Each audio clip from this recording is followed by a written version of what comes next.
All right, hell yeah, we're kicking it off. Adam Doyle, how are you this afternoon? This morning? It's still morning. It's still Just morning. about. I'm doing good. I'm great, thanks. Yeah. Happy to be here, hanging out. I'm super stoked to have you on today, and hopefully get into some art talk and or maybe cross the ether and or energetic barriers a little bit if you're Yeah. down. Yeah. You have more experience in that realm than I do, but like it all overlaps. And yeah. So I'll see whatever I can do to like bring in my experience and relationship with art specifically, but like there's obviously a lot there that connects as well. Oh, I totally concur, man. I maybe I don't. We start off with we shit. How long has it been? 3 years? 2 years? I feel like it's been more than that. Dude, for real. Yeah, yeah, for definitely for real. Yeah. So yeah, right. So Gen Zed, Generation Z, Dave Rossi's group. I feel like I joined that somewhere around like 2020, 2021, 22, somewhere in there. And hit the ground running with you were there and yeah, I mean Kat was there, Legia was there, but like it was so cool to like join in that group because I had seen Dave initially with Michael Sala. I think it was his second interview with Michael Sala. The first I was like, oh, this is interesting. And then the second time I saw him and he was talking about his group, I was like, all right, I need to check this out. And it was great. It was great just to be able to hang out with people who really had an understanding thing and enthusiasm for things and definitely with that like science angle, which is like not my area of expertise, but I love it. And I love science, as a way of like understanding the world and reality. So even though I'm not as technical, I appreciate the relationship that you and others have with like not only like understanding it, but like working with it, manipulating it. Yeah, yeah. So well, actually, probably around then, if you told me the same thing, that actually working with it and or manipulating it, I would have laughed at you. But I'm Yeah. great. I'm definitely grateful, and I I feel like definitely the artistic approach to all of it, even Dave's kind of thing of the choose your own adventure really is key. Like seeing the uniqueness in it kind of I really brings out I think it brings out everybody's like uniqueness in a good way, really, Yeah. and kind of highlights Yeah. helps each other learn, really, kind of also as well. But I'm grateful to be in there with you for sure. And I think I saw Dave first on Tinfoil Hat with Sam Tripoli, if I'm Mm. Mhm. sure. And I'm like, wait a minute.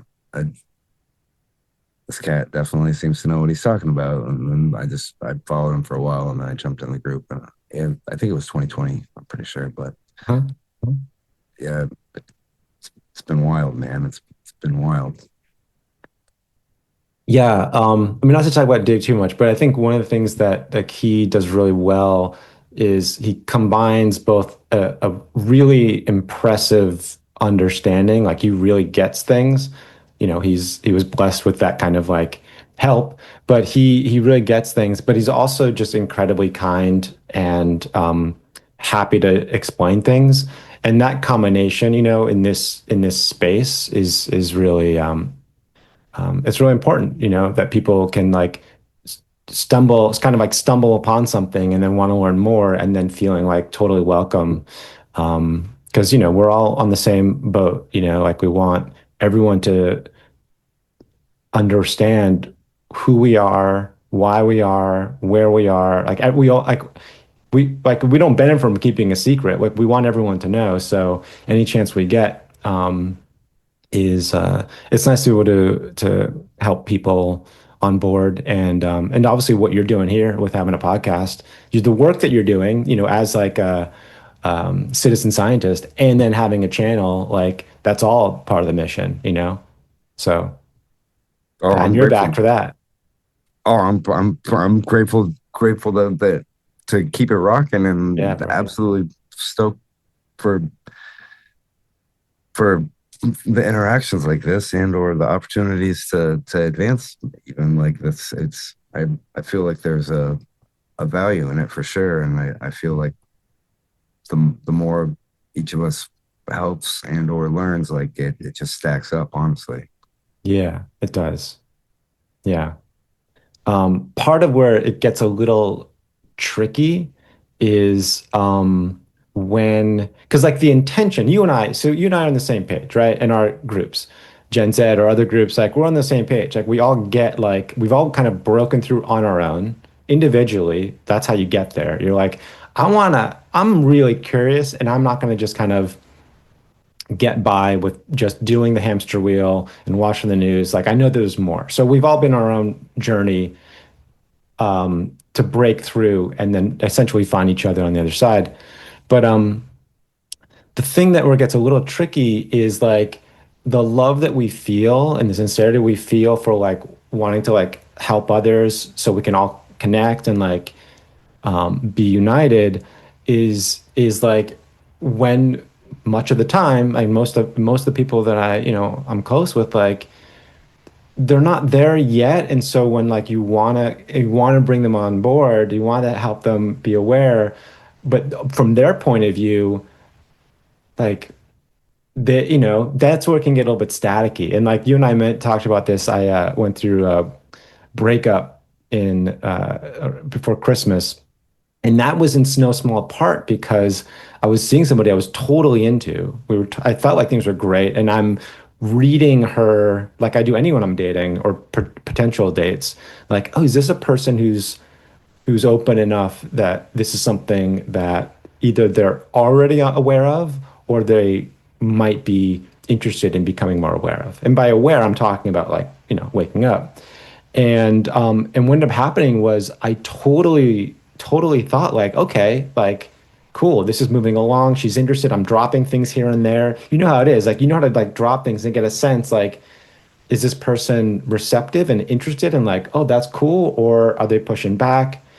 So it got to a point where I was like, I really want to share. So I basically shared, and we can show it my on my website. I have a page that's like a little bit of an info dump, but I try to tighten it up so it's not super overwhelming, but still I could see it being a little bit of that. And so she looked at it, and it was like breakup was like days later, essentially, which was totally heartbreaking. But like that's where things get tricky, right? It's like the desire to help everyone wake up and versus in the weeds where people like are seeing you as what happened with me was like she was just thinking I was like religious. She was thinking I was like proselytizing or trying to like indoctrinate her or something like that, which is like so nauseating because it's like the opposite of that. But not to get into it, but like she also had her own experience with like her dad and religion. So like it wasn't like a blank slate. Like the reason she had that experience or that perception with me in like a not great way was because of her own upbringing and associations. But I'm just mentioning this because I think like it's when we're talking about this stuff and the desire, and I'm sure a lot of your audience is in this similar place. Like we want to grow and learn for ourselves and understand, as you and I do. We want to be part of communities where we feel supported and we're all on the same page.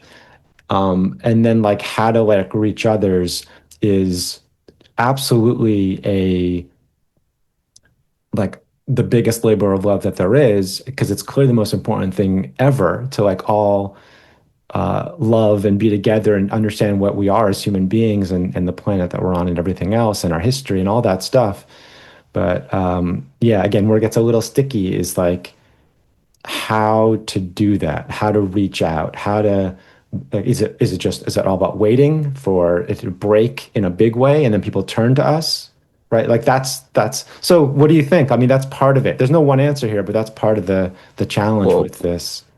well, my immediate thought for that, and I like it, Yeah. but Yeah. that the thought for that was that well, I don't like the end break up. That sucks, man. But No. like Yeah. the the draw, like to my sense, the draw for your energy was like you had like this pulsing of like pure atom that was like, hey, I'm here. Like, don't fucking ignore me. Like you're like, hey, I got this thing. It's pretty cool, and uh, I I really want to show you. Like, I hope, like we seem compatible so far. Like, I hope this is not going to be something that pushes you away. And then like here, and then you're like, bling, like she'll like fucking manifest a crystal in front of her, like floating around, like Yeah. she's like, Yeah. oh, hey, that's awesome. I gotta go to the bathroom, and like jumps out the window. You're like, Yeah. oh, that's Yeah. not exactly how I was hoping, but I mean, Yeah. I'm stoked that the crystal was there floating around. Darn it! Like it doesn't like the draw, the energy, like energy engineer side makes me think of like positive to negative. Like you put it pushes it away. Like so, it's Yeah. not. Yeah. Exactly. Yeah. To my mind, that's a and kind of to the other point I see as how to crack the shell a little bit just in Hmm. general, but and not that I've mastered it, but like Dave's method of like just see through, get get everything out there that's possible and safe, combined with, and the first place that I heard it was uh Dr. Greer said something way back, like 2000, about like, oh, uh this crap, all these people mysteriously keep dying. So like Right. you want it to be safe, you just run your mouth or like open source it. And I really feel like Hmm. that's like one of the ways that you could circumvent that energy. But I for sure it's I feel like the that part of it, like if you just cool with it and like like just let loose with your heart, like being in the right place, like I think it might bump some stuff aside, but I don't think anything that's meant to be on your path anyway, or whatever. Yeah. That's my draw on that. Yeah. Yeah. I mean, I think part of what I'm hearing you say is like, we kind of just have to do what we have to do. Like you kind of just have to trust your heart, right? We know that that's the case. We know that that's like not just something that we have as like happy endings in movies and books, but like that's actually how we work. Like the heart knows, and when we're attuned to that, then we're always going to be on the right path. Like that's like the rail that we ride on. Um, and then within that, meaning like allowing the fact that like the experience that I had, as much as I was super bummed because I wanted it to work out and I really thought it was, part of what I'm hearing you say is like, well, also if it doesn't work out, then that just means like that person like wasn't part of like your path, and she just kind of like, that's cool. Like she's just on her own. And at some point, obviously, like she's going to become more aware of it, in a different way. And just to let that go. So like, that's part of the challenge is like, you got to be true to yourself. And, if you want to share, share, but like, there's so much nuance around how we do it. And then just being cool with how things go, versus like the kind of blunt force approach, which you see here and there where people are just like learn something and they kind of freak out about it. And then like, I mean, maybe it's gotten better, but like the tinfoil hat thing where it like, people get, it's like ostracized, or, conspiracy theorists, and they get pushed away. Like I think things are getting better, but it's still like, how do you like take in information, process it, and share it? Like everyone's a little different on that level, and like doing it in like aggressive ways just definitely won't work. So it's nuanced, it's subtle and nuanced. Well, the inverse of it would also be like, to me, I think would be like if you whatever dampen your, like suppress your artistic and or like the work you were doing, and to try to just make that happen, it's kind of that would be the other path of that you could take. And I don't feel like personally like the energy of that would be team unity, maximum atom mode versus just let loose and then eventually something it's gonna be like, holy shit, that's amazing. Like look at that fucking crystal. Like I want to see it all the time. Yeah. Yeah. So like, okay, so part of there's like okay, so what you just said, like it breaks into like multiple directions here. So like I'll say this, which is that we know just as regular people from art, even with just a really peripheral exposure to art history, that like artists as a stereotype, and this, an artist is all artists, will like they're what we call ahead of their time, right? So we have people who make something and even in their entire lifetime, nobody gets it. And then maybe it's at the end of, or maybe it's decades later, centuries later, like Caravaggio notoriously was like not well known for centuries and then pop back up. So, or, what Picasso was doing with Cubism, like there's the artists like will do stuff and then like be ahead of the curve because we kind of have this perspective. There's certain scientists too, of course, will have this understanding because we're pushing at the forefront and then hopefully get um, attention for or get like acknowledgement or get that's not what it's about. Doing the work that has an effect. The Impressionists did a great job because they were on the cusp and what they were doing was responding to what was considered the art standard at the time, which was all like realism. It was like mythology and it was very realistic and it was very classical. And then this group of people, these impressionists, we know, Monet and Renoir and Manet, and Cassatt, they were like, we're gonna paint completely differently. We want to be present. We want light. We want to be outside. We want our marks to be visible. And they pushed back. And in their lifetime, the crowds and the people in France in particular were like, this works. Like this resonates. Like we're feeling this, right? So that's the goal: is to just do stuff that connects.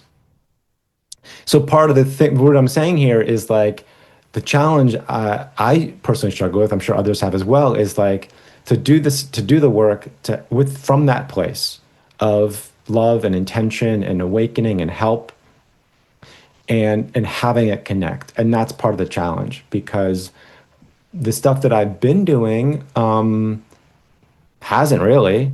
Some people like my stuff, but like it's very rare. It's occasional, and maybe it'll happen more where somebody will sort of pop up on social media and say like, "Whoa, I really love your stuff," and they get it in a way, and that feels really good. But like it's also kind of like hard. In some ways, it's part of my challenge I found is hard to be motivated to like put all the effort and energy into something when it doesn't feel like I'm able to reach the people I want to reach in terms of like what we're talking about, in terms of like helping people along. So, and I'd like to be able to do this like before I die. I mean, that's kind of a goal. Like maybe my stuff will kind of have more meaning afterwards, but I feel like we're in it right now. And we know that. Like you and I, we know that. We're aware enough that like the changes are happening, even though they're not visible to everybody. To us, it's like very clearly things are happening. But for those people who are still looking through the box, the screen that's predominantly news, it's just utter chaos. So yeah, like navigating that is a little tricky, and not to get into AI right now necessarily, but that's another part of it. Like as an artist, it's like it's very present. It's kind of the AI art is very prevalent, and I'm really glad that there's a kind of shift that I'm seeing in terms of acceptance of it, in terms of like AI slop being a term, and that's cool. Like it's cool that people are pushing back a little bit. But like that also kind of takes some wind out of the sails creatively when you're like, I'll speak from experience. Like I've dedicated my life to this since I was a kid. I went to school, I went to grad school. I've done it professionally for many, over 20 years. And and then feeling like, is it worth it? Like, is it worth putting the effort in if someone can type in a prompt and spit an image out, right? So there's like a lot of like challenges around like the intention, the mission, the love, the awakening, the art, like it's all there, but it's still something that as I've mentioned, like I'm finding my way through it. And still wanting to be like a fulfilled human being. And I still want to have like relationships and like in many ways they're different things and they're all related, but it all comes down to like energy and direction and intention and finding my way through that. That was a lot. Well, no, dude. Like, if you could have like all you, because I know we talked earlier, if you could use your visual meta glasses to make a piece where you could, we'll just use, for example, the uh subject of waking up, like just any subject in this little box right here of like what your context is, and then like look around visually, and you could get like your artistic take on the surroundings. Like that might be one way that I would see as a fun artistic way that I don't think AI would necessarily be able Oh, right. to replicate. But Mhm. in the energetic sense also, because I'd like to play music. It's been a while. I've been kind of science absorbed for a few years, but I do still play bass. But I Yeah, like to make ambient music and create stuff like that to that effect. Like, would you would you feel like your physical art holds more? Because I'm not going to say whether or not I feel it, but you like your physical presence is in the piece that you create when you put whatever medium together. totally. Totally. I mean, I love talking about this. I love talking about art, all art, but obviously my area of expertise is painting. Um, but no, it's such an interesting question that I don't know the answer to, but I have a very strong feeling about it, and I think it'd be interesting to ask maybe Damon or GW about something like this, which is, um, does a painting is it imbued energetically with energy, with love, with intention, with the humanness. Like throughout all of human history, what we'll just call like the normal version of human history and art. It's always been like the pure, essentially you could say like the purest form of human expression, right? Art is like I would summarize it as capturing and communicating the experience of being alive in just in a simple way. Like it's I about like it. art is about being human or it's about being alive. You can make art about other things, but our point of view is always going to be from the human point of view. So I think it's really easy to say that there could be plenty of ETs, there could even be animals that make art, but like what we have is our perspective as human beings. So I feel like art is about the experience of being alive from the human point of view. Um, I think there is an elephant. I saw there's an elephant that paints.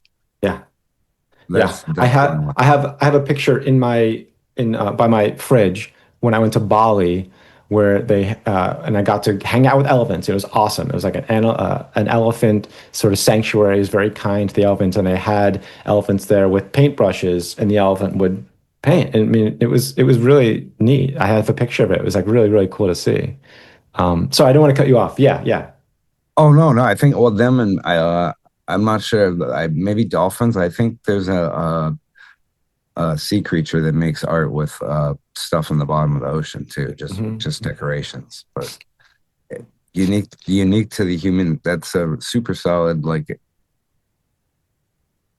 no matter what type of the art, because I now I'm spacing the guy's name, and I feel like an asshole because Pollock, the Oh, yeah. where yeah he Flats. uh yeah Mhm. you can tell a fake. Evidently, it's something I learned recently, but Yeah, evidently you can tell a fake because it's he does this Fibonacci sequence. yeah, Like yeah. if you watched him Totally do it, intuitively. Like he wasn't gritting it out. He was just painting, but because he's an artist and he understands rhythm and composition, that when he would just splat, and I know exactly what you're saying. Yeah, like it was discovered only like many years later that an authentic versus a replica or a fake one doesn't have that same kind of rhythm that he did. Yeah. like you just light a button, take a can of paint, and just go to town. Yeah. Like it's just Yeah. his eye. Like what you know what I mean? Like Yeah. if you could if you could get to your spot of just total zoom out, like wide angle, like that, where you're just looking and just total flow state. What do you think the ideal? What would be a good message, or what do you think a good painting to convey just the whole realm of ideas that we work with? If you Yeah. So part of the challenge is what aspect to focus on, essentially. So like we can look at some of my stuff. There's times where like the inspiration is like, I want to just get across like everything all at once, which is a lot, but like a general kind of like vibe that like there's a lot more going on. And I've tried all these different approaches. I had this one idea, I never developed it, where it's like an image where there's rings and like the small ring in the center is like where most people, where we grow up. It's like a really confined circle, which is like the normie life. And then it expands out one ring. And that's like UFOs are real, right? And then it keeps going. And like every time you get to the next level, the next ring, and like, whoa, like all of like, the stuff around Tartaria and architecture and history and mud floods and cataclysm, like, whoa, that's real. And it keeps going, gets more spiritual, more ETs. So yeah, like how to like what to focus on. And that's part of the challenge. Yeah. So there's times where I've picked specific things and focused on that and then moved on to something else. But like the only time, I guess to sort of answer your question, the only time I can like do that is when I'm feeling like really driven to do it and also feeling like is this something that people can connect with? So I've done stuff which is more in the kind of inner circle. Inner circle has connotations. More in the like the more confined sense, which is like I've done series of paintings with UFOs, where it's just like UFOs. Um, and I have this one piece that I did called ontological shock, which is like the feeling where you're learning something new and profound, which we experience like I think people like us and probably a lot of your audience, we're a little bit addicted to it. And I realized that about myself. Like the curiosity growing up was like so strong.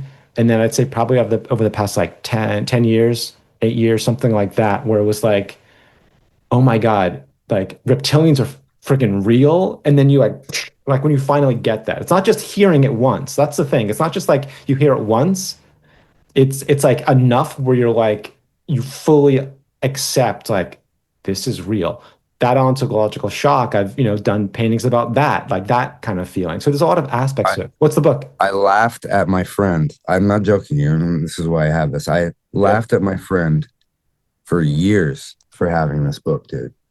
yeah, yeah. Laughed I at him. know. I was like, Ike is what? laughing now because Oh, he got flack for like what, like 25 years or more, like 30 years, and now he's getting interviewed and he's just like, I'm not gonna tell you I told you so, but he's yeah, I know. I know. But that's a big like head burst when you're like really accept having like get these things. well, to the ontological factor of Yeah, it, yeah, yeah. and I definitely, admittedly, have a pretty high bar of weirdness, like street light phenomena, like ghosts, UFOs, the full gamut of everything I've experienced. But to your circle, it really was like that. Like, Yeah. yep, whatever. I accept UFOs are real. Personally, I accept UFOs are real. I've seen them. I Mhm. gratefully Yeah. still do every once in a while. Yeah. But like, it also dawned on me when I saw another one with my other buddy. I'm hoping to have him on maybe and chop it up too. But we saw it, dude. It was like basically like a Star Destroyer from Star Wars, like huge, huge, huge triangle, and it Mhm. went to warp speed. Like, whoop! Once you see that, you're like, no sound. You're like, okay, well, that's the rules are changed now for sure. I just definitely just saw it. I don't know why or what the hell the deal is, but that doesn't follow the normal rules. So what's going on here? Like, it definitely makes an impact on you. Like Mhm. in the same way. Also, I feel like because I do like art, like Yeah. I feel like that has the same impact on you and or it can if it resonates right. But like to find the inspiration from a musician standpoint, it's the same way. Like I feel like maybe I could do some decent ambient stuff now, but with more purpose. But like not try to like fuck with people, but like help if I Yeah. could. Like you know what I Yeah, mean? yeah. When you say ambient, you mean like music that is like 432 hertz, like that kind of thing, like music that like vibrates and feels good? No, like ambient. It's a style of music. Like, it's which again, like to the not really people appreciating it at the time factor. Like I'm in a noise band called spelled Doepog, and it's pronounced. How is it Yeah. pronounced? Yeah, you got it. You got it. Dopog? Yep. Where does that name come from? Uh, Dopog. Yeah, if you say it slowly. Dopog. Yeah, yeah. Like hog, like being the other. Dopog. Okay. Yeah, I don't we say dope hog very often, so it didn't like come yeah, to mind. no. Yeah, it's not like blatant. Let's Yeah. it's but there's some we got pretty ambient stuff, but there's some just it's to the Pollock point. There's stuff that's Yeah. just explosions and screaming and it's I can listen to it and it's relaxing, but not everybody can. Well, it's kind of the same. It's kind of the same thing. I'll share some with you. Yeah, it's Cool. not for everybody, but like to the artistic point, like I feel like the energy that when you're in the zone of something, like it kind of create or if you're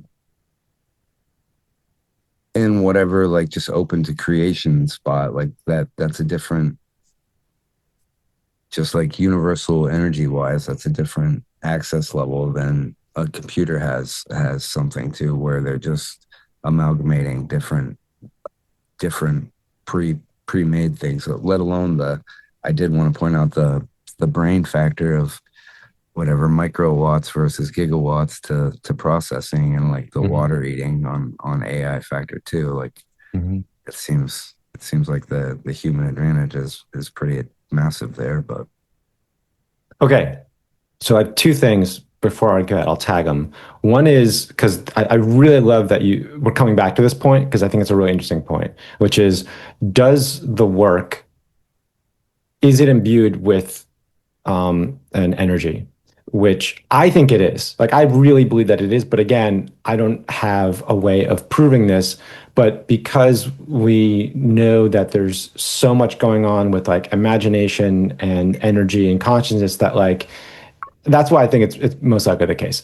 So I actually have been not to get on a tangent, but for context, I've been I think I mentioned this interested in getting into creating an Oracle deck, like tarot, Oracle cards. Like I'm into it. I've only recently. I used to think it was. I didn't take it seriously. I've come to understand it's legit.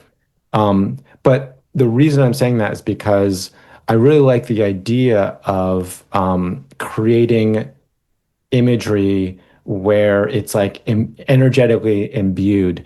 And the analogy I've come up with, because I've been exploring sigils more lately, is like that it's like a sigil, right? Have you explored that magic sigils, like taking an intention, turning into a statement, and then um, basically taking the letters and then packing it into a symbol and then essentially energetically imbuing that symbol. It's the same thing that happens with corporate logos. It's the exact same thing, but we just call them logos. We just grew up in a culture where like Nike swoosh, Mac, Apple, It doesn't matter. We're just like, those are logos, but they're actually sigils. They're energetically imbued because everyone understands them to be associated with this company and this idea.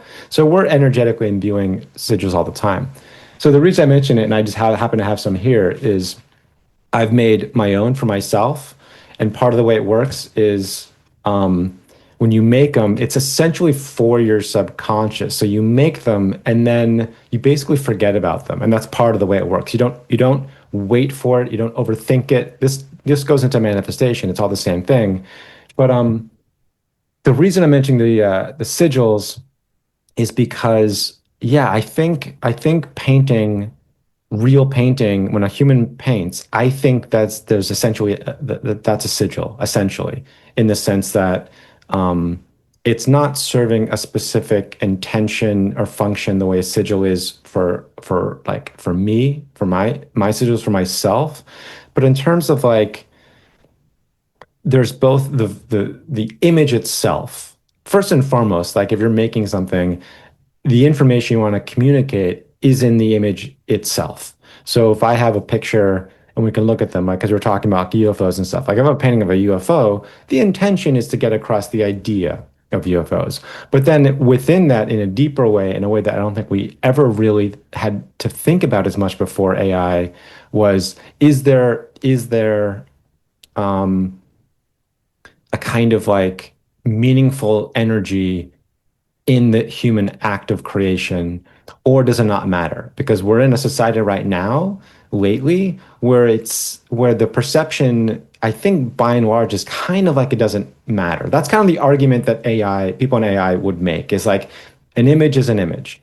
And I come from the art is a human creation, where I would say if everybody is only looking at AI art, then I think society, and this is going to sound a little extreme, I think it could have like a schizophrenic crack up, because if you're looking at art that is essentially a simulation of art, because it's just pulling from other places and assembling in something like a synthetic way. And if people are basically experiencing art that is a simulation of art, they're not getting the real meaning, the real human meaning. And so I think that that would basically lead to like a really unhealthy society, because we need art, because art is about the human experience. So while we all have our like day-to-day obligations and the kind of function we function in society, but what art does is art comes to us through pictures, through music, through stories, and it constantly is revitalizing us, because it's giving us the feeling, the genuine, sincere, and very real feeling that we're connected. That I know who I am, I know who you are, I know who we are, I know our story, I know what you're feeling, and I'm feeling that now because of empathy, mirror neurons. We're all experiencing this together. And so if you have my argument, my concern is if you're having AI replicating everything, it's not pushing our understanding of being human, and it's not in the stew of meaningfulness. It's just like only eating junk food versus garden, versus real vegetables, real fruit, real meat, real grain.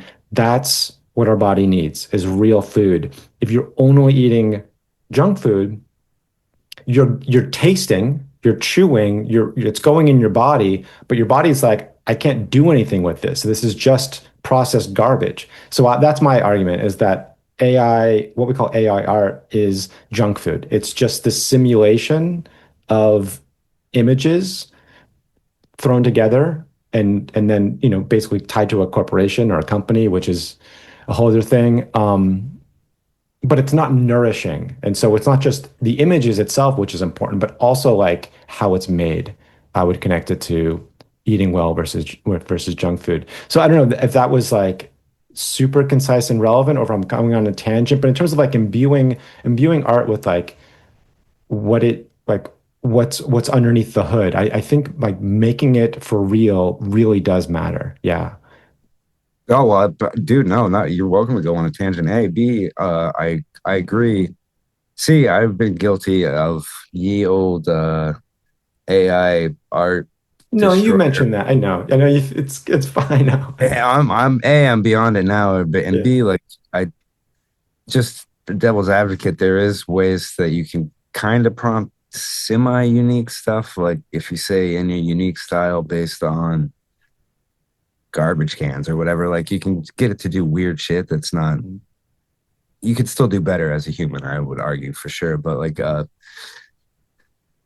and nightmare fuel, but I was gonna say the edge on human side being I really feel that there no matter what the medium, again, like stories, art, physical paintings, or sculptures, or music.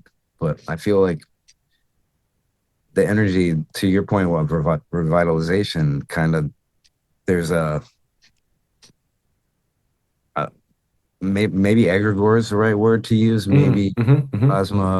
plasma sheath that you put around it. But I feel like there's like a presence that you Yeah. put into the work that you do, and like kind of to the same point I feel maybe is like the folks that only want to look at the junk food or watch the CNN, which bless their heart, no judgment, but like they wouldn't appreciate it on the same level as folks that maybe appreciate our conversation today. Like, oh, I can wow, this painting really I don't know what it is about it, but it's just just magical. I like being around it. Mm, It's hmm. awesome. Like Hmm.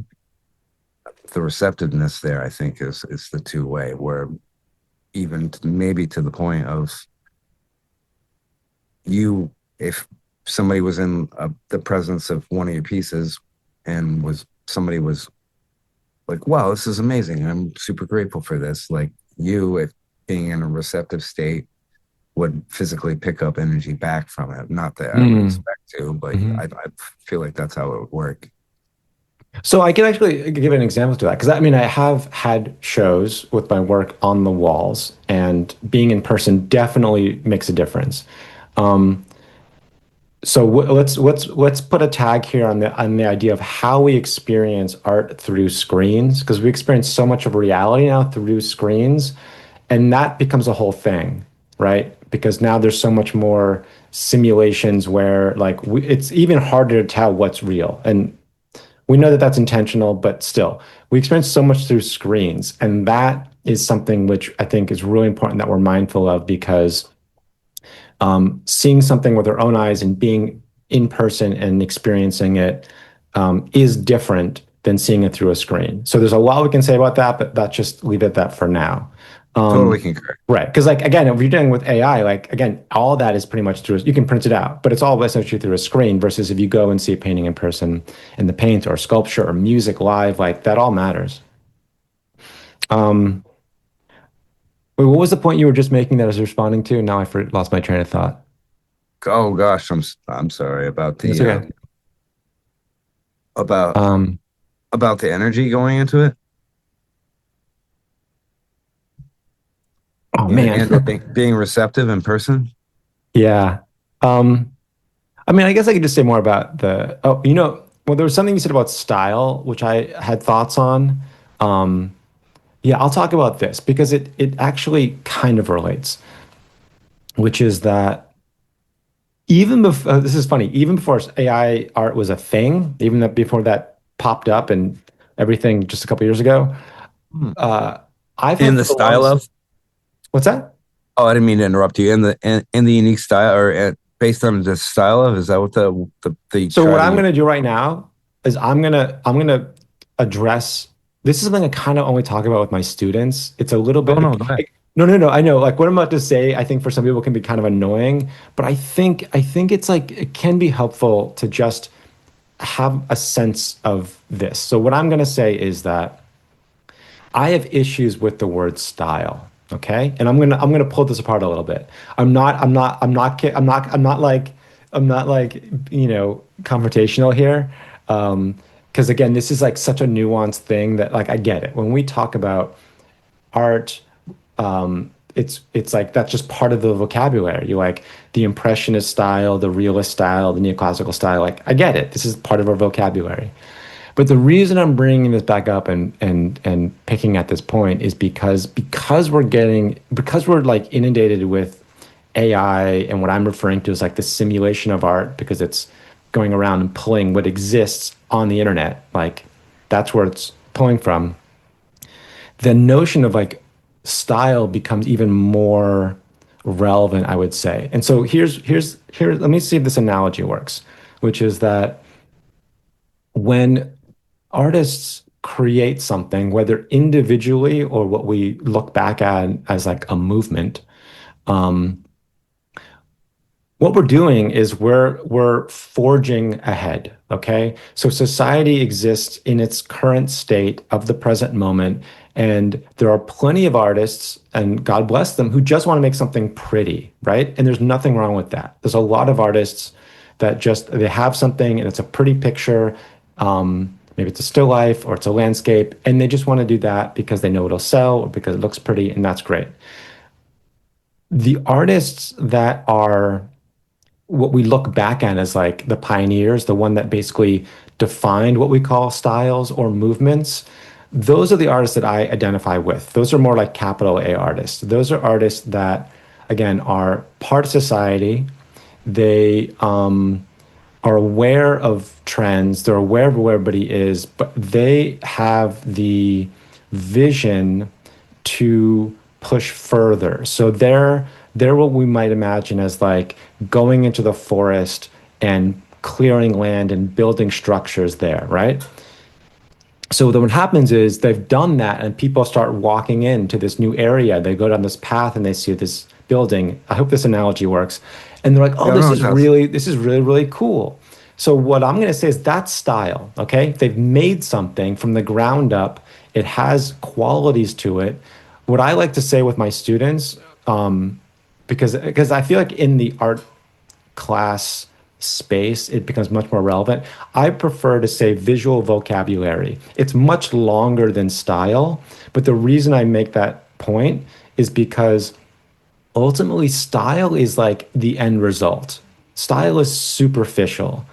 And if we're not aware or have any give any attention to like what how it was made or like where it comes from, then we're just entirely operating in a superficial place, which is why I can connect to AI. And the reason I say that is because, especially with teenagers, we have kids who are interested in art, and what they're doing is they're looking for a style. They say, "I want to find my style," as if it's like you go to the supermarket and you're like, I'm just going to grab this box of cereal or this one. It's just a different flavor. But I'm like, wait a second.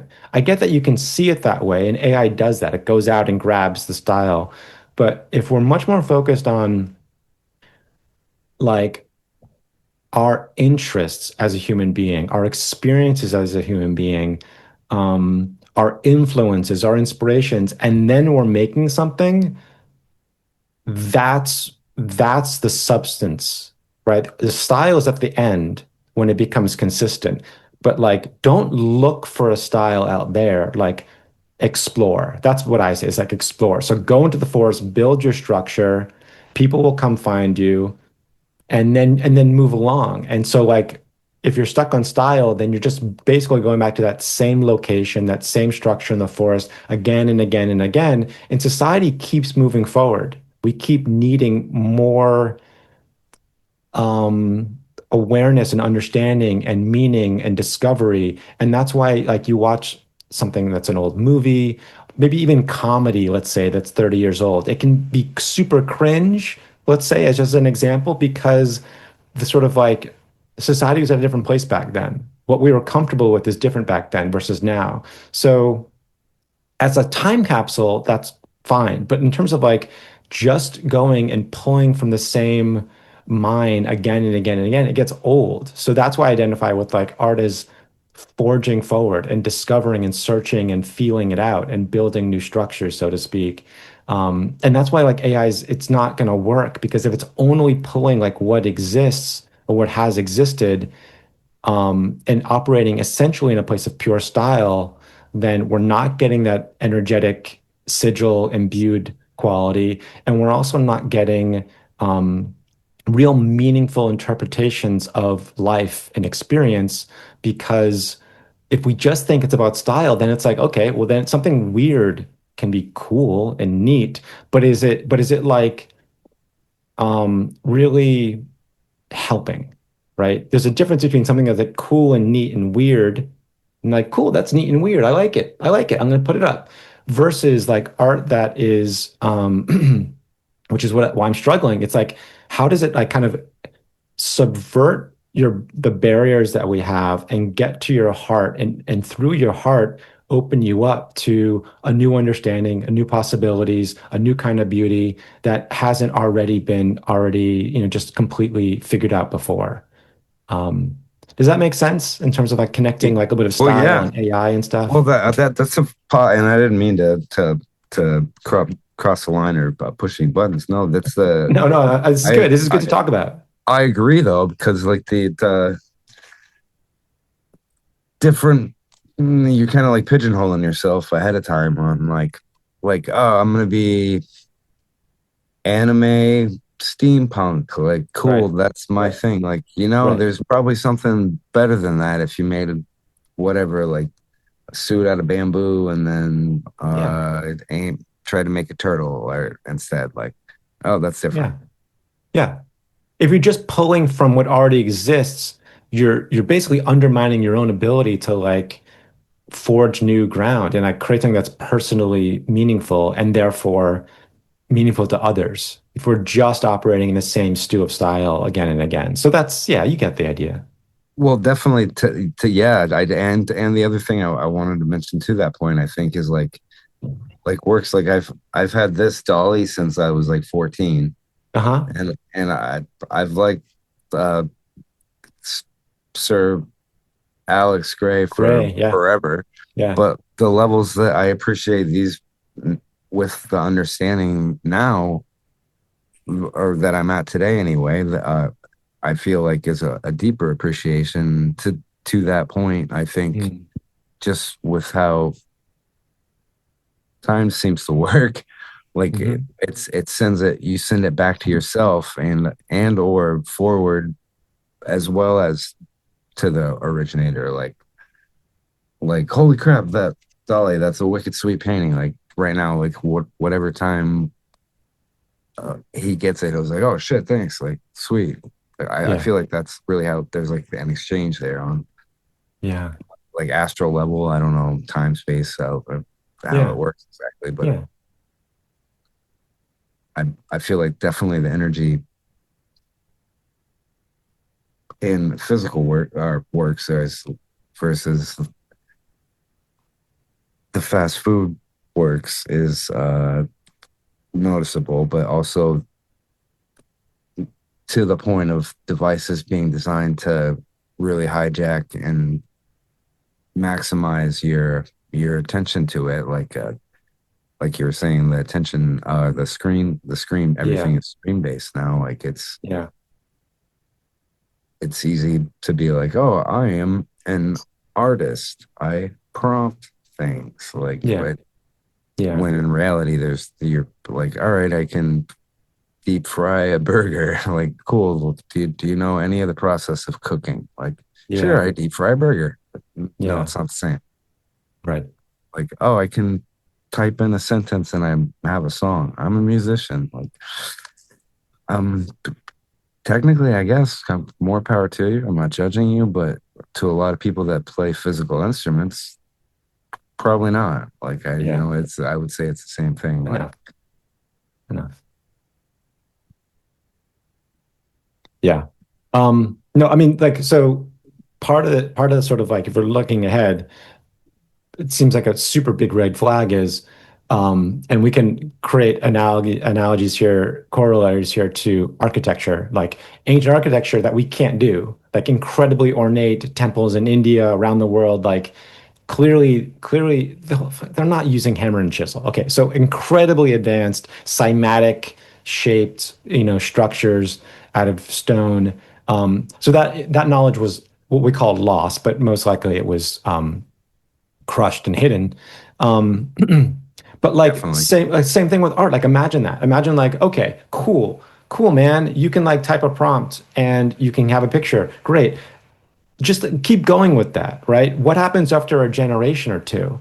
Like, okay, you can type prompts and you're now completely dependent on this whole system that is owned by these companies that build the AI. Like, you're not an autonomous creator anymore. You've completely given your creativity away. That's my big argument for it is if you want to be a creative, be the work, be creative. Creativity is part of the process. It's not easy, and the reason it's not easy isn't because um like fine you can find a shortcut, but that defeats the purpose because if art is about the experience of being alive and that's what makes it meaningful, you have to go through that. You have to go through the forest. You have to like put the effort in.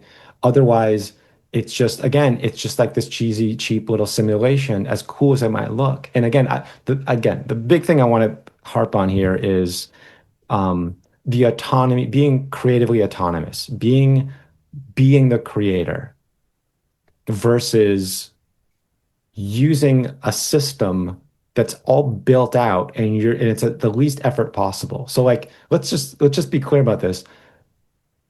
There's always a cost or there's an exchange with ease, right?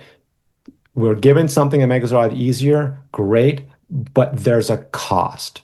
Here's a very simple example, okay? Everybody has a car, right? So you have a car, and that's great. Cars are great because I need to get 50 miles away. That's great. It makes perfect sense. It makes my life a little bit easier than having to walk there or ride a horse there. That makes sense. Where the trade-off exists is, oh, I'm driving all the time. I need to now get exercise. So I need to go to a gym or something like that. There's the trade-off, right? Our life gets easier, but then the part that is like built into us that like gets exercise now we find another outlet for it. And so I would say that there's a lot of similarities with just which like the things that make our life easier also are taking something away around us being whole and full and actively involved in all aspects of our lives, physically, emotionally, mentally. So like doing the work, whether it's creative or physical, spiritual, like that's necessary because if we're constantly just doing everything that's easier, what are we doing? That's like pure, complete, and total allegiance to the system. Is I'm just going through the motions every single day, doing everything like I'm supposed to do, not questioning anything, not even thinking about my own health, taking stuff because I'm completely disintegrating. I'm taking pharmaceuticals or whatever. Not no no no not against people that like, need that help, but like if we're really being honest about being human, it really entails like a, a beautiful harmonic balance around understanding where the give and take is between what's easier, and I welcome this, and then I balance it out with doing the work in every possible way so that the lives we're living is one where there's a balance there. Because I'm not saying like we should all go live in the woods and just suffer and be cold and just try and find a squirrel to eat. Like I'm not saying that at all. Like the system is really helpful, but like we need to kind of recalibrate it. And so obviously you know what I'm talking about. Like we need to just like really recalibrate so we can have it working Well, the way it works for us. I totally agree. And no, the Yeah. point I was going to say for it seems like night and day with, and I agree, but the downstream effect, like you see just the dependency factor on Hmm. just any of it That's the word, for dependency. across the Yeah. board, Yeah. is it a tool that we wind up using like to the minimum amount of time and maximum good, or is it something that uses us for a tool, like which is Exactly. Exactly. what it Right. looks like it's coming headed towards, but like for one generation versus the ones that maybe a little older, but maybe hopefully some of the younger ones too, like the hey, this looks to be headed in like a real like face glued to screen all all the time type Right. situation. Like, what are we Yeah. doing here? Right. Well, it's nice. It's nice. I can hang out with some normie friends of mine on Sunday, and even they're starting to like be a little bit more self-aware around screen time and just the awareness of like the attention economy. Like we've been aware of that as a term, but I hope I'd like to think that people are starting to get the impact or feel the impact of that, right? Because it is like our attention is our energy. And the more and more that it's given away, and that's why the screens are so insidious because our screens keep changing sizes. And I use them all the time. I got my phone, I got my computer, I got my TV. Like I guilty too. But just being aware that like how much we're giving our attention to these screens, like other people are benefiting.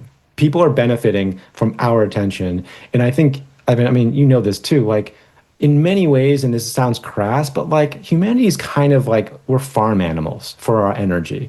And I'm not just talking about Lush, that's part of it, but like, that's how the system works, is that there's those on top that make the minor tweaks so that this entire system of people is producing it's just like a constant cycle so that our energy is going essentially where they want it to go.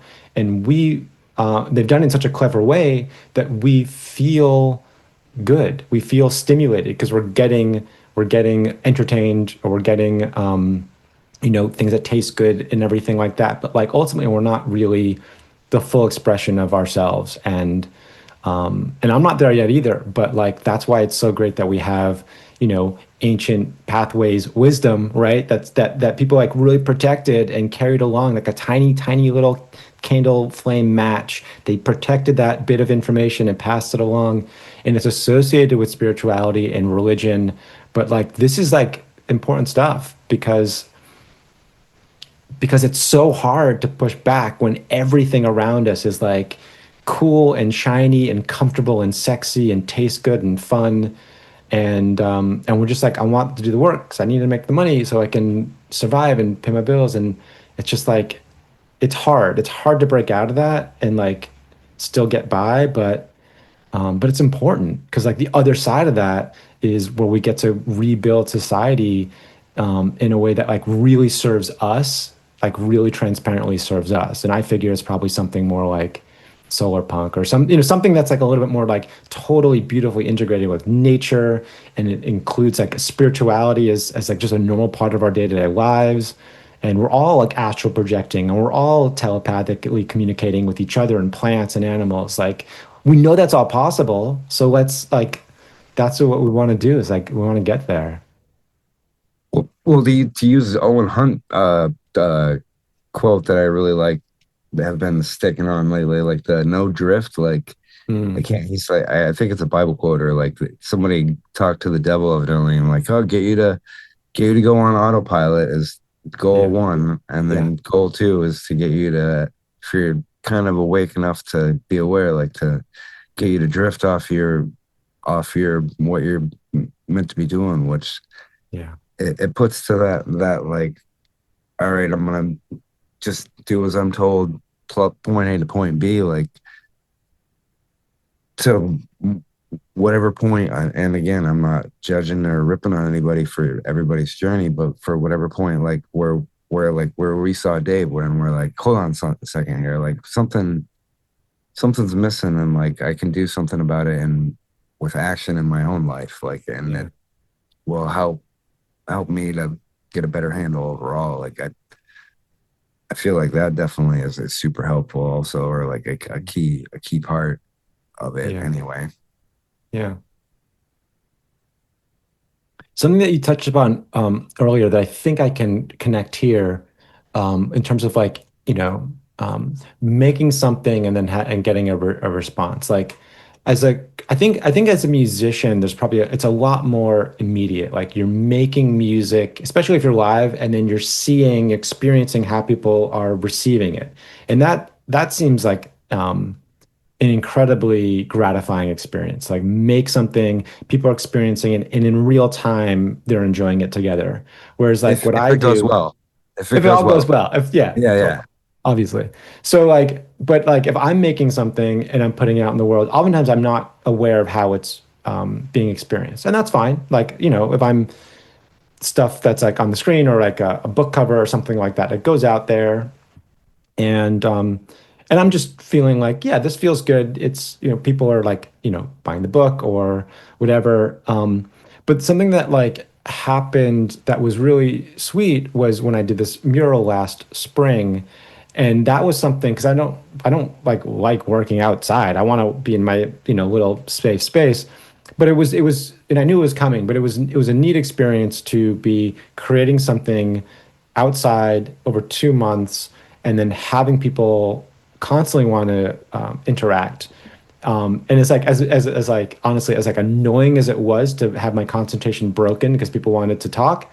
Like I gotta tell, like it was incredibly gratifying because I don't normally have that experience where like I'm making it and people are experiencing it in the present moment, and then you know having that contact, having eye contact, people are saying nice things, like feels really good. So like it's done and I've left it there, and I do get so you know emails and stuff like that about it occasionally, but like yeah, it's like it's neat to like that's the goal. It's like to make something that is meaningful and trusting that it's having an effect. And if there's times where like I'm getting the response, like it feels really good, but I'm not doing it obviously only for that because like it just wouldn't work. I'm just sitting with a painting and hoping people come by and looking at it and talking to me, and like it's not going to work. But as a mural, like that was a neat experience. So um, yeah, I guess that was Have you all I was going to say about that.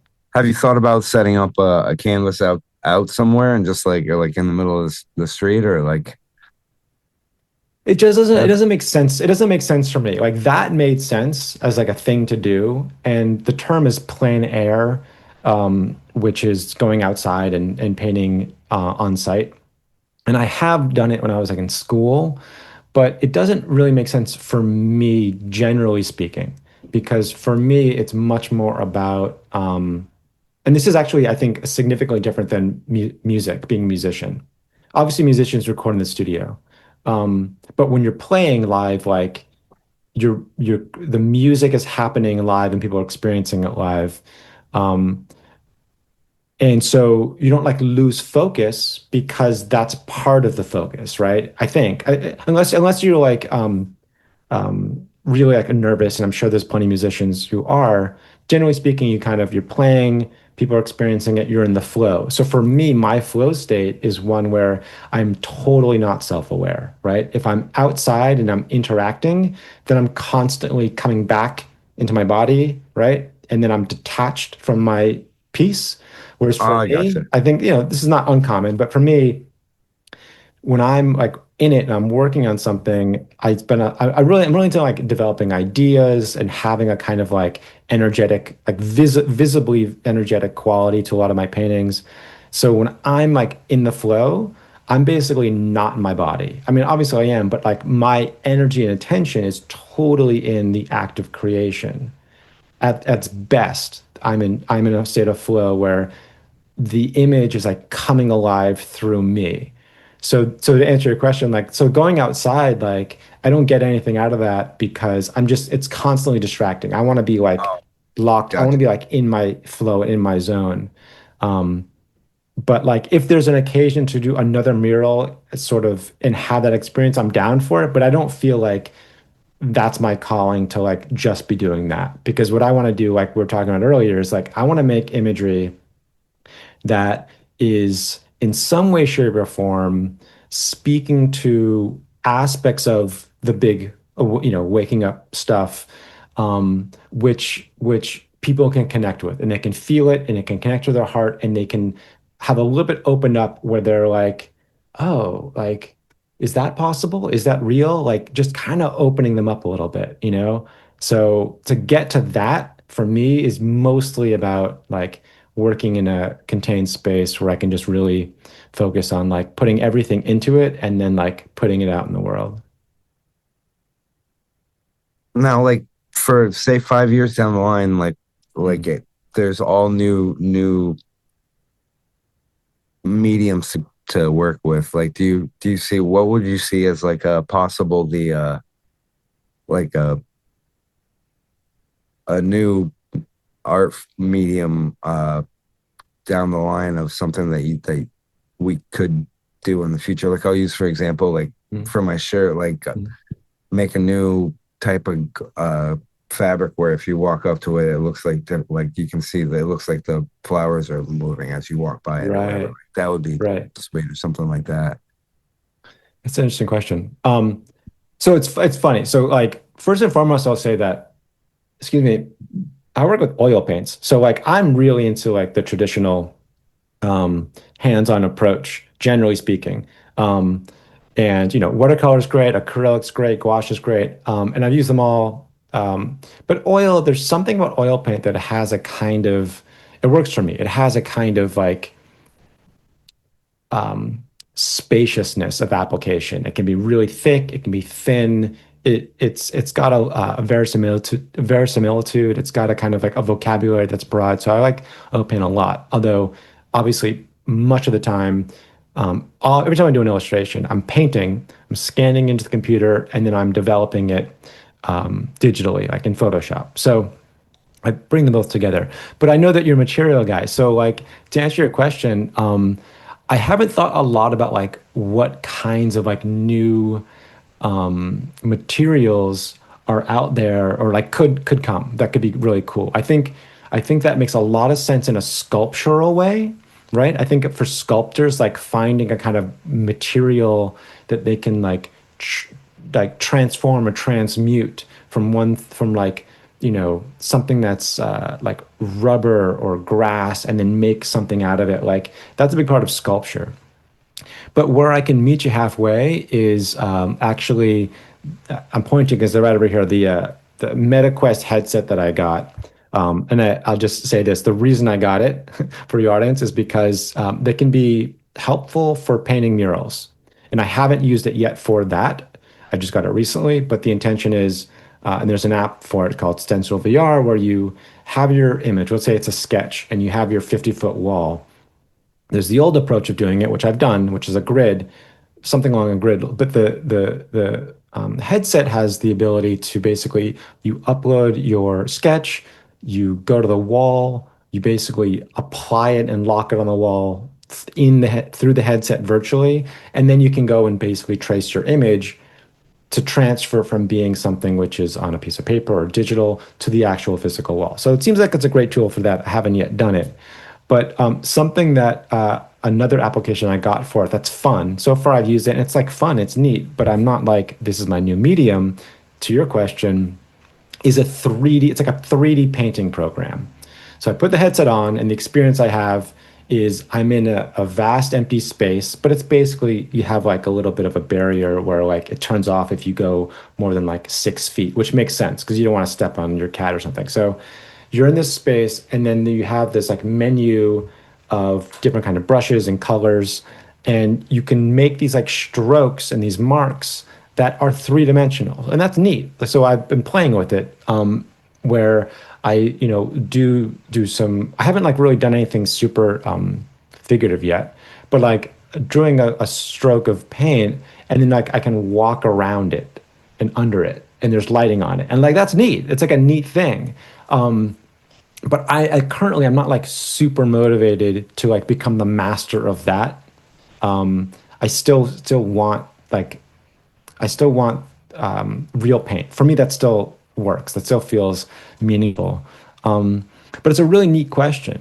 And I can say one more thing, Evan, that I think you're going to appreciate because I don't think I mentioned this before.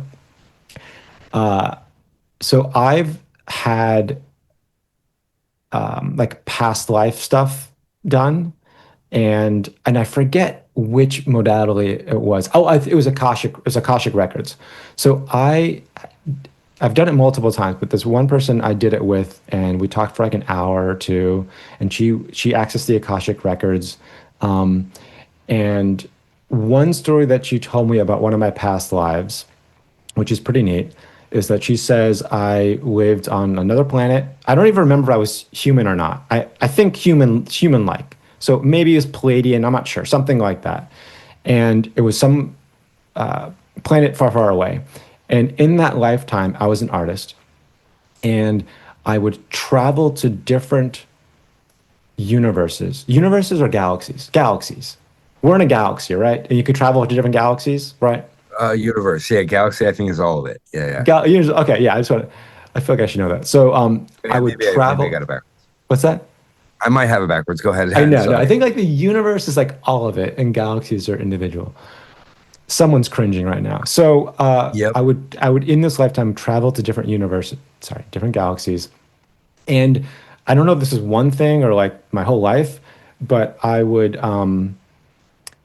create I would go and like to get different galaxies and like observe the sun and like create like art based on the suns in different galaxies and then create this whole like series, this whole body of work where I would then have these shows and it was described to me that it wasn't like a painting per se, but maybe it was kind of like what I was just describing with the headset, where it was kind of like some sort of like holographic type of image that it wasn't like a photorealistic replication of it, but it was somehow in some way interpretive, where yeah, it was like this whole series of suns from different galaxies, um, artistically created, and then people would like come and like see that and experience that. So that's I mean I could say that like that's kind of like a maybe a future art medium in some way, but it sounded pretty neat. It was cool to hear about that if that's actually true as a part of my past life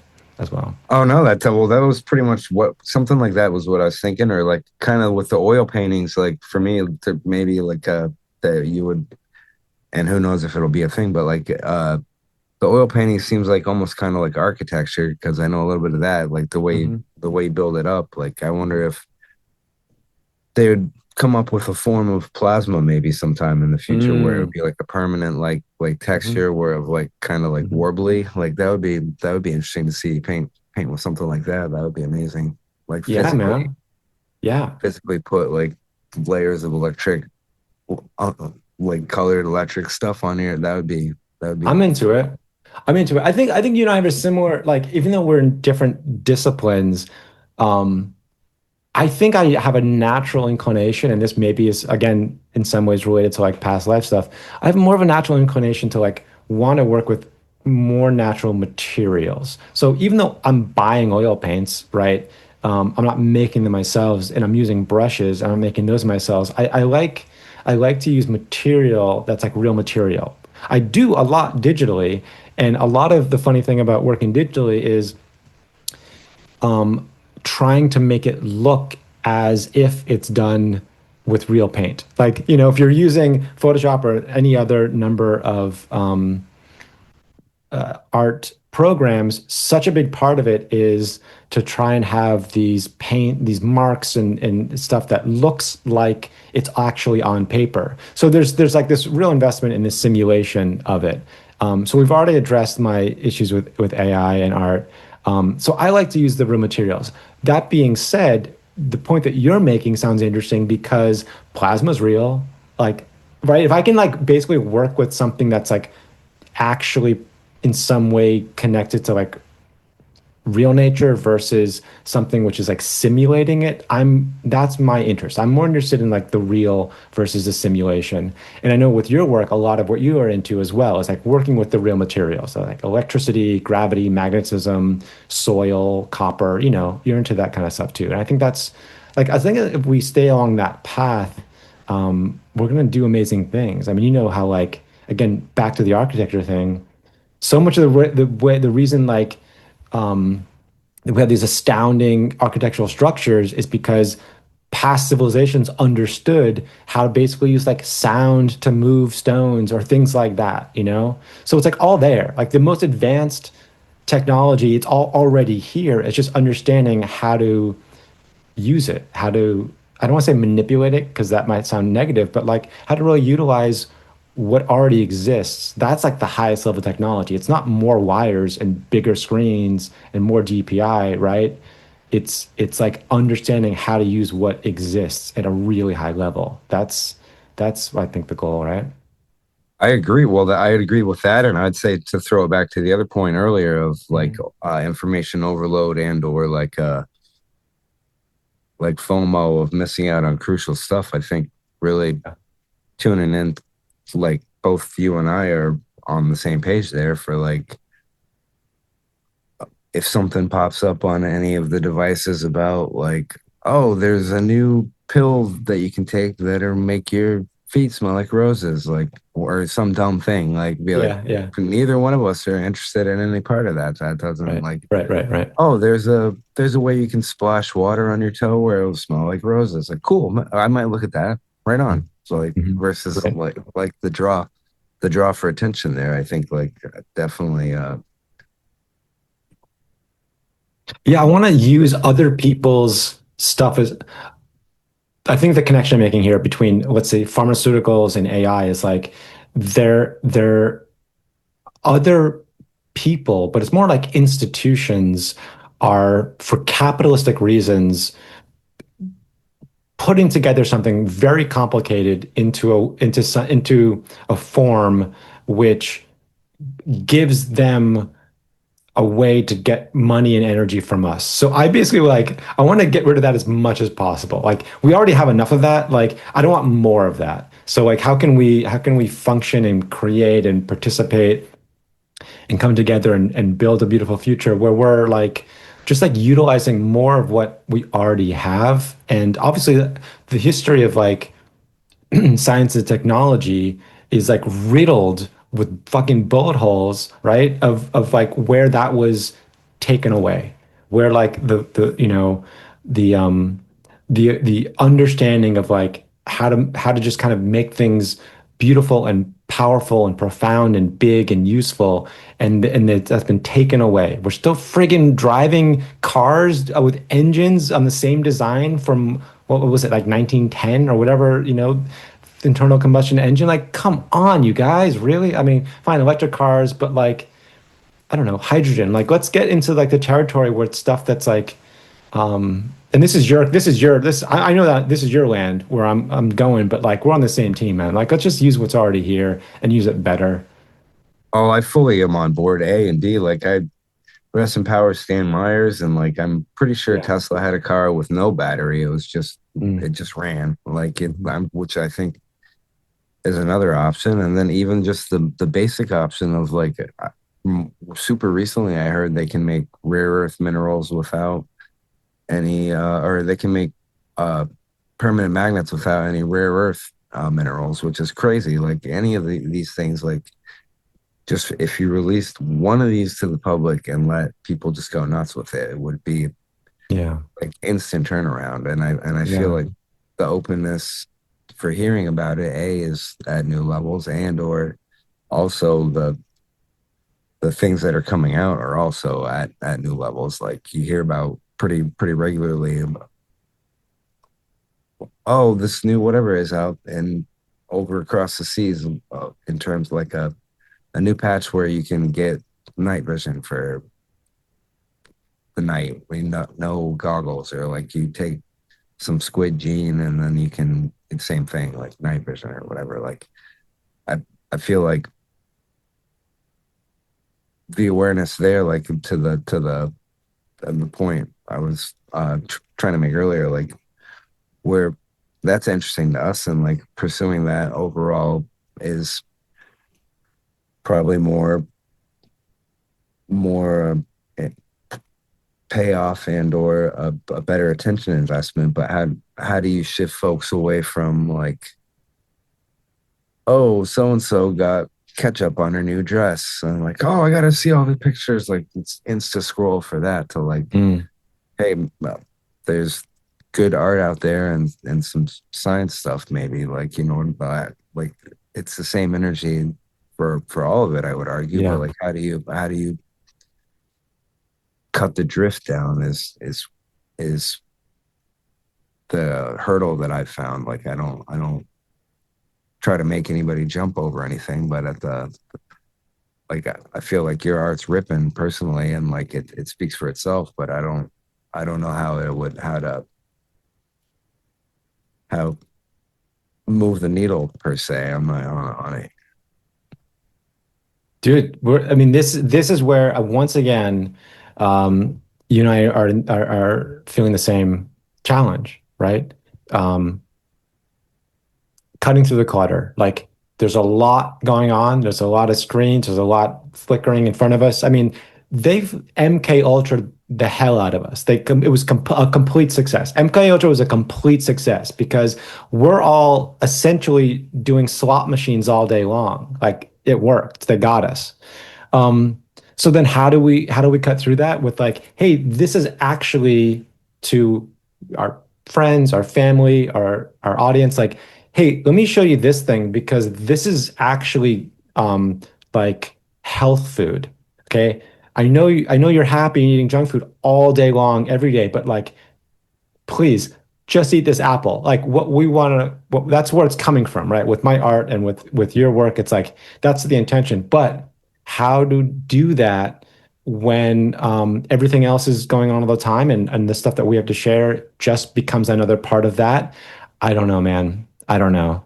And part of like that's it. It's like it's so heartbreaking. That's part of it. And part of where I put, I think, a lot of um, hope is in this tremendous awakening shift that we know that it's happening. And every time that we, on our own or as a group check back in with each other, what we're doing is like, oh, look, here's another example of where, but that's what I pay a lot of attention to is where are more examples that people are waking up.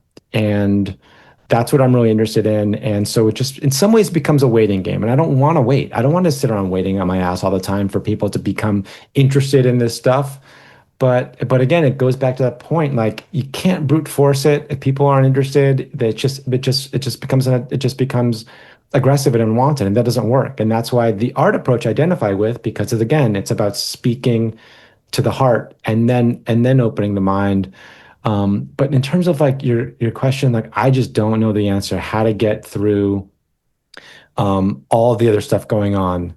Other than what I'm paying attention to, I'm aware that more and more people are going towards it, and the people, the beautiful, noble, loving people that like you, that like have their platform and are putting stuff out there, like the audiences are growing, and that's great. So that's part of it. It's like, I don't know, man. Like, I don't know the answer other than day by day to be first and foremost aware of like where I'm at every single morning before even checking the phone and reacting to anything is like, where am I? So I do my morning routine, I do my qigong and my breath work. I need to be whole and centered and grounded before dealing with other things. Um, and then getting a sense like, oh, that's cool. There's some new information. Oh, I'm happy to see that, and then and like what can I contribute to that?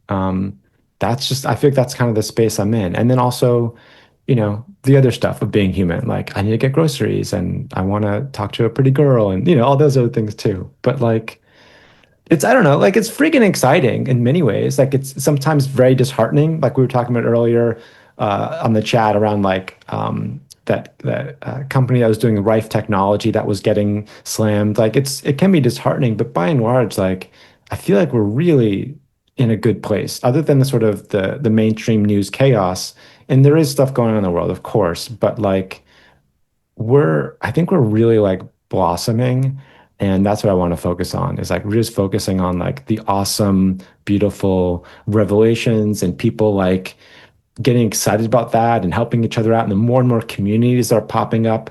I feel like if I respond to every community that crosses my path, it would be so overwhelming, but that's good. So I think everyone's going to be having this experience. I think everybody's going to be having the experience where you have an area that you're a little more interested in and you find a community that's also into that, and maybe you have one or two, eventually three, like we have these communities, and that's so important because then we get to build the support and kind of get grounded, and then also that decentralizes our attention from the architects of the system away from the corporations towards each other, and what we want to learn about and what we want to support and care about and invest our energy in. And then that builds more of that. So clearly we're on that path. It just hasn't happened like all at once just yet, you know? Oh, did well the Dave quote, it's a marathon, like not a sprint. Like it Exactly. definitely Yeah, it for exactly. sure seems to go like that. But Yeah. even like for when we first met versus today, I would say the needle definitely has moved like quite a bit. Like you Mhm. throw any of the stuff out there back then, just in general, like okay, maybe there versus today now, like yeah, they have a drone that can sonically incapacitate people. They use it in Venezuela. I'm like, oh, yeah, of course they did. Like that's their low level shit. Like Yeah, it is. that's Yeah, level yeah, four. That's yeah, you're not even on level eight yet. Like yeah. Again, like it's cool when people who are like you were saying that I think it was were you saying it was your uncle or stepdad? You were talking with somebody who was like turning to you oh like, yeah, my stepdad. Yeah, yep. yeah, yeah. So like again, that's great. I'm basically all my close friends know this about me. Like I've basically years ago had a talk, a sit down talk with them individually where I was like, I want you to know UFOs are real, and I just sort of walk them through it. And then since then, I've kind of left them alone, but they know because it'll come up occasionally because like spirituality and awakening and awareness, like it all overlaps. So there's times where like a buddy's going through a tough time and feeling totally overwhelmed by work and by being a dad and by like stuff that's going on like politically. And he's like, I've had this time where friends are like wrecked. Being able to support them, not just like as a friend. I'm a friend, I'm a human being, but like I feel like the time that feels really good is where this understanding of um like our divinity and our consciousness and our bodies and energy and love and like how that kind of works and being able to communicate that to a person who's struggling and giving them advice and encouragement and things they can do around being present and breathing and like these are real things, being able to shift a little bit in a direction around um, self-care, like that feels really good. And it's so much of it is pulled from the understanding of things. So like that's part of it, right? It's like when the opportunity presents itself, because the thing is the system is not built for us to live blissfully. It's built for us to just survive just enough to keep producing, right? So when we have these people in our lives that are like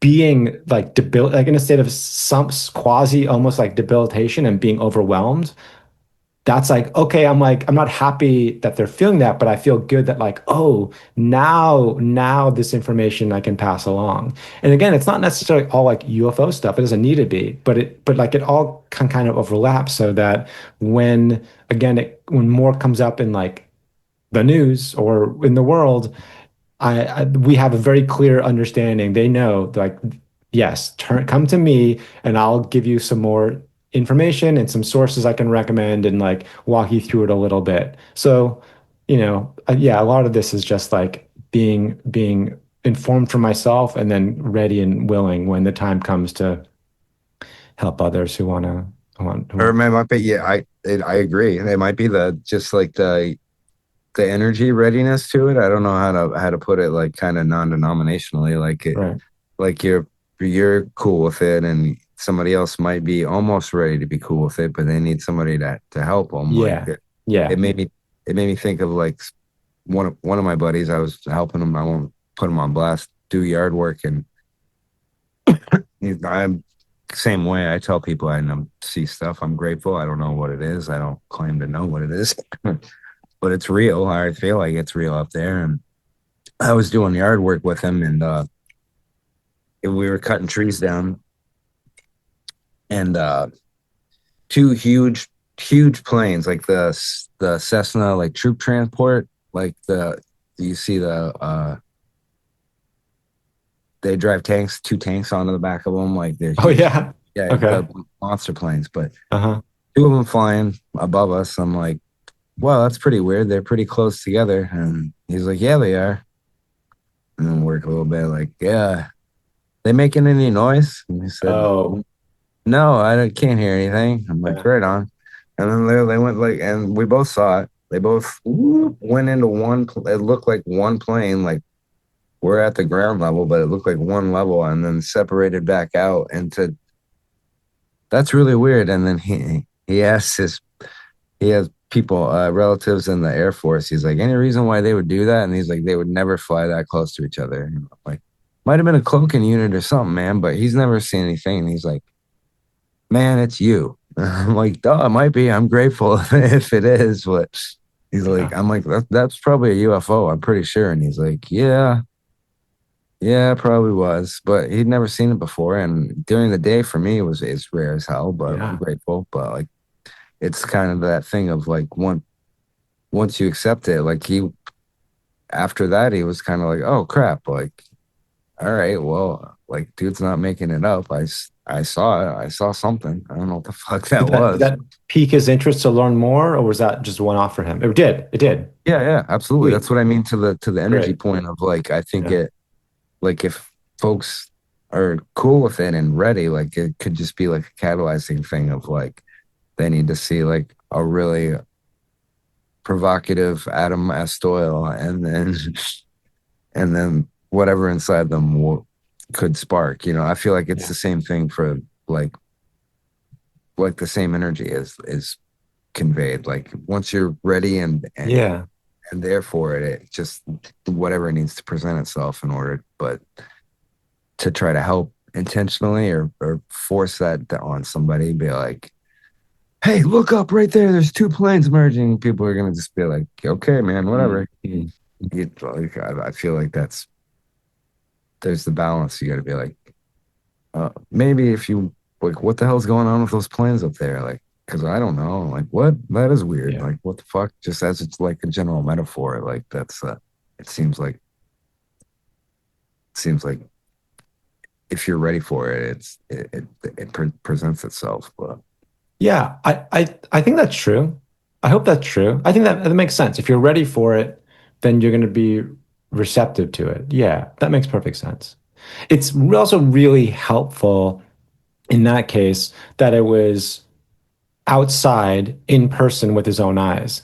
Because as you know, like another part of like the challenge here, which is definitely like a deep state thing, is like with AI and CGI and everything, and because we're so conditioned to see the world through screens, and what's been happening very recently is the authenticity or the believability, the trust of what we're looking at is so manipulated now where like that like so now you can't look at a picture or a video because people are going to say, oh, it's AI, right? Or even what was it, a year or two ago, like was it in Jersey with all the drones, there's all these drones, like it wasn't just drones, like clearly there was, I'm not going to say they were UFOs or not, but point being, when the waters get so muddied, when UFOs, now we have all these drones, everyone's like, oh, it's a drone. Not how you feel, it's a drone. Or if it's on a screen and there's something really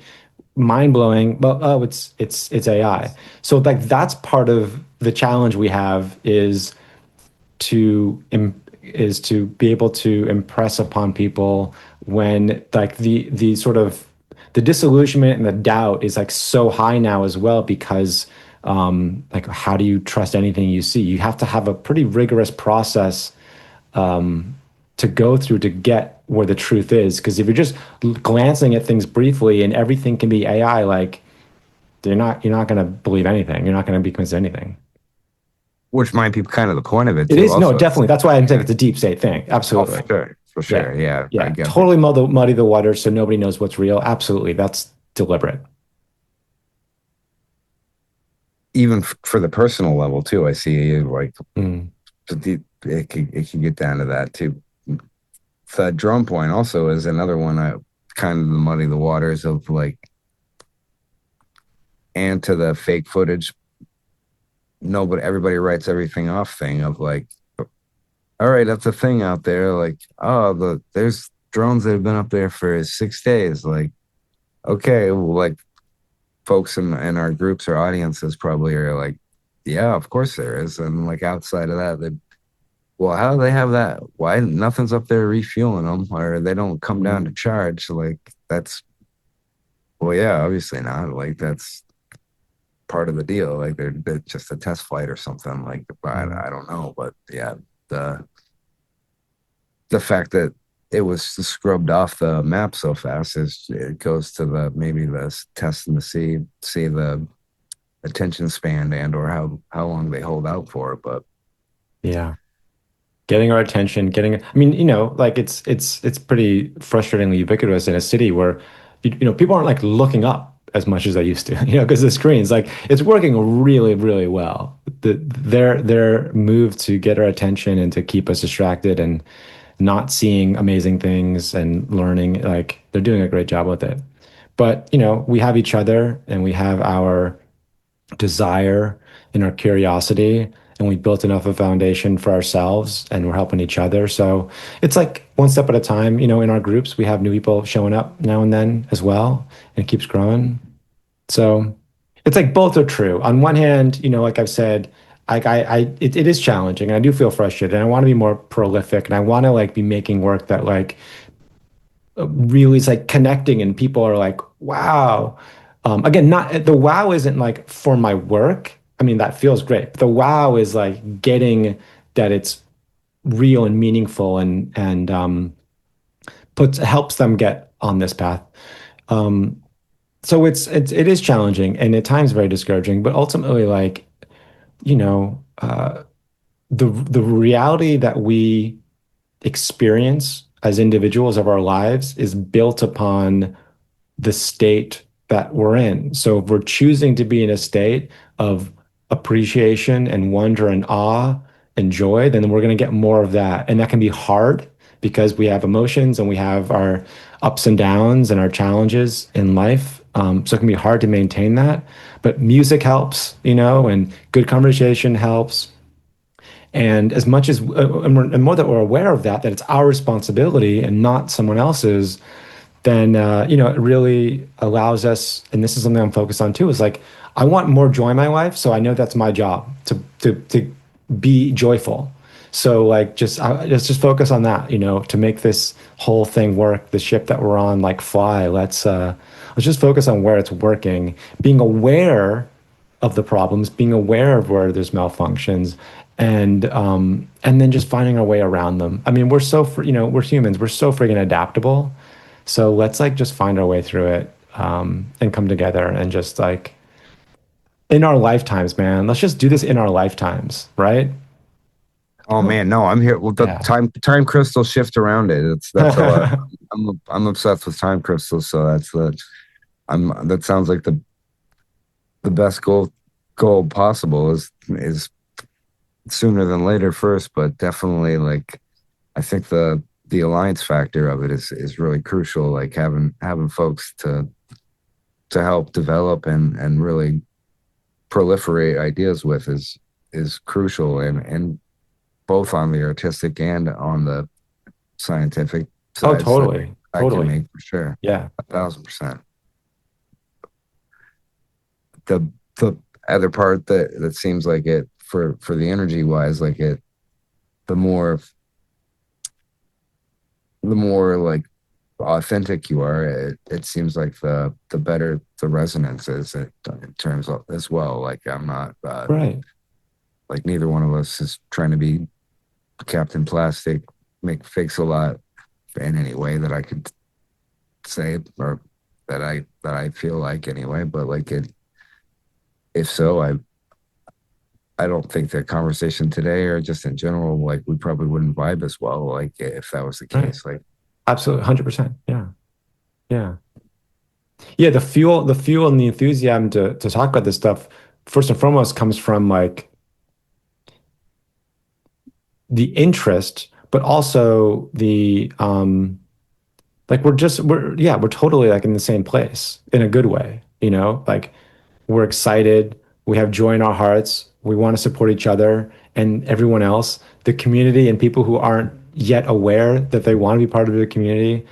And it doesn't have to be our community. That's the whole point. It's like it's not like that's why it gets frustrating when a friend will say push back a little bit on anything that there's talk, if I mention it just even a little bit, it can sound like a cult, or it can sound like subscribing to something. And like it's just so important. I just feel it's so important to detach it from like the capitalistic, as much as it's part of our lives, like motivation for things. So like, yeah, people just, wherever you can find connection and support and community, beautiful. It's all good. Let's just like, yeah, I don't know. This is like where I end up going. Whenever I talk about this stuff, it kind of always ends up going in this place, which I'm happy to, because this is where I'm at. But like, I just want to be like optimistic and hopeful and supportive, because like there's so many moving parts and there's so many things to try and fix and figure out and be concerned with and be frustrated with. And I deal with that, but I want to like always just kind of focus more on what's good and what's working, because um, because that's what we need, and that's where we're headed, right? Oh, well, yeah, I totally agree. And hey, I'd say the stuff that we're looking into, just being aware of it is a value in itself, It and then is, yeah, yeah. be like working towards it is definitely a separate value that after any turbulence in the system or just in general for like I'm like having a brick of gold like laying around in your backyard somewhere like you can dig up if you need it like it's just handy to have like Yeah, a value like it yeah. brings good things just in general to kind of have an awareness of any aspect of stuff I feel like and Hmm. that that would be I think that'd be fun too to have if you did a painting of like a UFO stuck in traffic in the city or something. So the closest I've done some UFO paintings, and it's been a little while. I actually have one that's going to be going on sale soon. One that I did a couple of years ago. But one of the things that I came up with as a way to kind of, again, there's a lot of nuance here. So like paintings of UFOs or images of UFOs exist, right? So for people who are into it, cool. People who are not into it, they just like people are aware of UFOs. I'm going to use this as an example because you mentioned it. But like the number of people who think that they're actually real, that's where we're starting to get into the substance of like the role of art as opposed to decoration. So one of the things that I did is I did a very small series where I did these paintings essentially of like landscapes or the moon with a UFO, and a cat is in the image. And the reason I did it that way, I have other images of UFOs, but I'll explain it because I think it's relevant here. If we're making art with the intention of connecting to people's hearts to open up their minds, humor can work, and just showing like a UFO can work, but generally speaking, like it takes a little bit of this, it's almost like a feminine kind of approach. So the reason I did these paintings with the moon and the cat and the trees outside is because the other bits of information are already very familiar and relatable. So a painting of a moon is beautiful and that's relatable. A cat looking out a window, in many ways, it's just like a cute thing. But again, there's like an emotional connection and a familiarity to the cat. So the reason I compose them that way is because what I want to suggest with the image is that the UFO is not in outer space, and it's not coming in a kind of, um, you know, what's the word, like tropey way to come down and zap a cow. Like we've seen it a billion times. It's wallpaper now. So to do it this way, as much as it seems a little bit of cutesy, the intention is to place UFOs in the context of it, they're just present outside of our doors in our lives, and the again, the cat and the moon, it's a way of just kind of contextualizing it so it feels a little bit more sort of like domestic and familiar, but they're UFOs. So that was the intention. I'm not saying it was terribly successful, but it's like how to kind of like nudge and steer things around esoteric or supernatural or extraterrestrial in a way where an ordinary person who's maybe not even into sci-fi can potentially like look at it because I'm in the world of visuals and have a little bit of feeling around like could that like just be like the way things are? It doesn't have to be an extensive thesis. It's just a little bit of a feeling. So that's kind of where I operate from. It's like that's not to say breadcrumbs, but like suggesting and finessing and hinting at things in visual ways where it can kind of put people even if it's only like subconsciously in a direction of like um, that maybe there's something more here than sci-fi or outer space or tropes. And also, and this is key because this goes back to what we're talking about with AI. Also, when a person hopefully is looking at a painting, and if it's in person, it's maybe a little more impressive that someone spent the time and energy and put the effort in to paint this, right? It didn't just appear. So if a person is like looking at paintings and seeing and experiencing the image and the narrative, if only a little bit literally, but mostly like maybe impressing in a subconscious way. And then also feeling, well, a person made this. Maybe there's more here than just like as a flat generic concept. Like that's where I live, right? Is in that space around like visual language and narrative and imagery and then and putting in ways that people can potentially feel an access point to it and then start to open things up. So that's kind of how I've been operating. Because I'm just kind of like that's just kind of how I am too, as opposed to like I'm sure there's going to be artists that are going to be way more blunt and big and bold about it. But like when I've gone to art galleries, I went to Mass Mocha back in I think it was November. Like there's nothing about this stuff whatsoever. Awakened Topics, the fine art world does not acknowledge it at all. The fine art world is still dealing with this, what I observe, and I don't give this a tremendous amount of attention, but I'll get updates on like shows that are going on. There's nothing bad. I'm not saying art today is bad. It's not. But once you break through and you're on the other side of it, like Alex Gray is in this territory, right? He like the work, right? The work and his wife, the work where I'd say I can't say Dolly is exactly, but he was dealing with like surrealism and dreams and like Jung and the subconscious in ways which like are still meaningful. But like that's the thing is that's why we can't just go with style because art today, in order to open people's minds, you can't keep going back to the past. You have to push forward.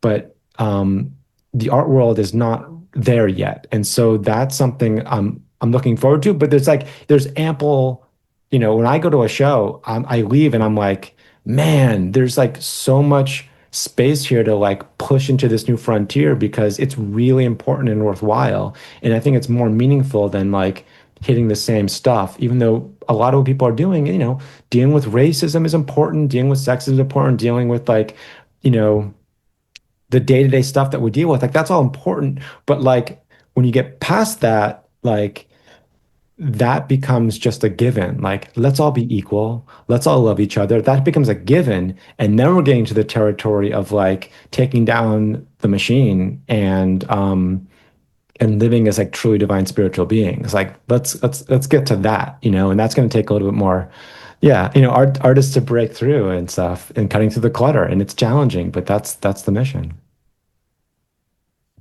That sounds like the right mission to me, man. I mean, like, or Yeah. the good one to aim for anyway. Like, the corruption factor. I think hopefully, if some stuff can can get straightened out, just in general that we were talking about aside before, but like the get it to where the work speaks for itself versus it's a mechanism for Yeah. doing whatever with money or an economic shell game so, Yeah. versus like actual what people want to see. I feel Yeah. like hopefully hopefully we're getting there, but like I feel like you would probably be able to nail down some pretty good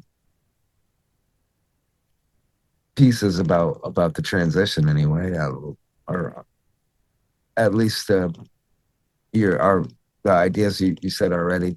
Uh, Going forward probably would make a I don't know, like for example, like if you could do like how you see the just the impact of like a Stanley Myers car timeline versus like uh uh timeline where uh Tesla had a car with no battery versus where we are today, and like where they would all meet up in like whatever 2028, like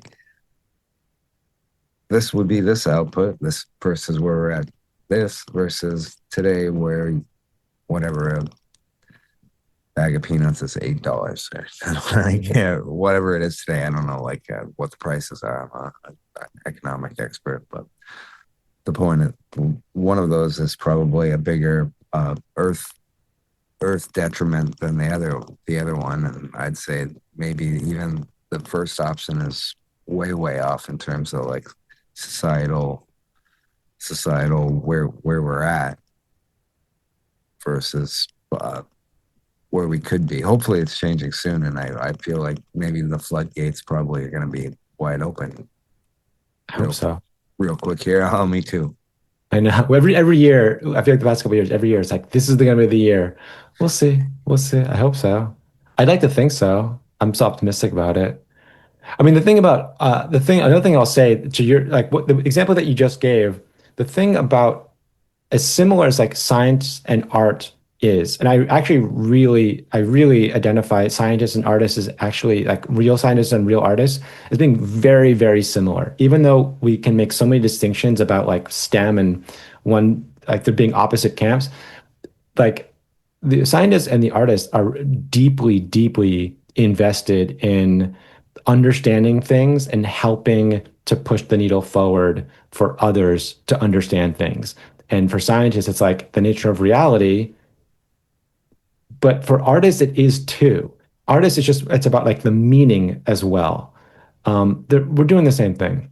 But the reason that was just the thing that was just coming to mind with Myers and like other scientists versus artists is that artists have the benefit of not being friggin' like killed or squelched the way that scientists have. So in some ways, it's even more frustrating for me that more people, I'm not seeing more of this. And again, I'm not necessarily looking all the time for new artists out there. I'm more focused on doing my own thing, but that's something that like individual artists have such a power, which is to like just be totally authentic versus even something like movies, which movies are great and I love movies and I love shows. But the thing there is that there's more a little more of like capitalism involved in it because you have more people involved in it and to get a production happening.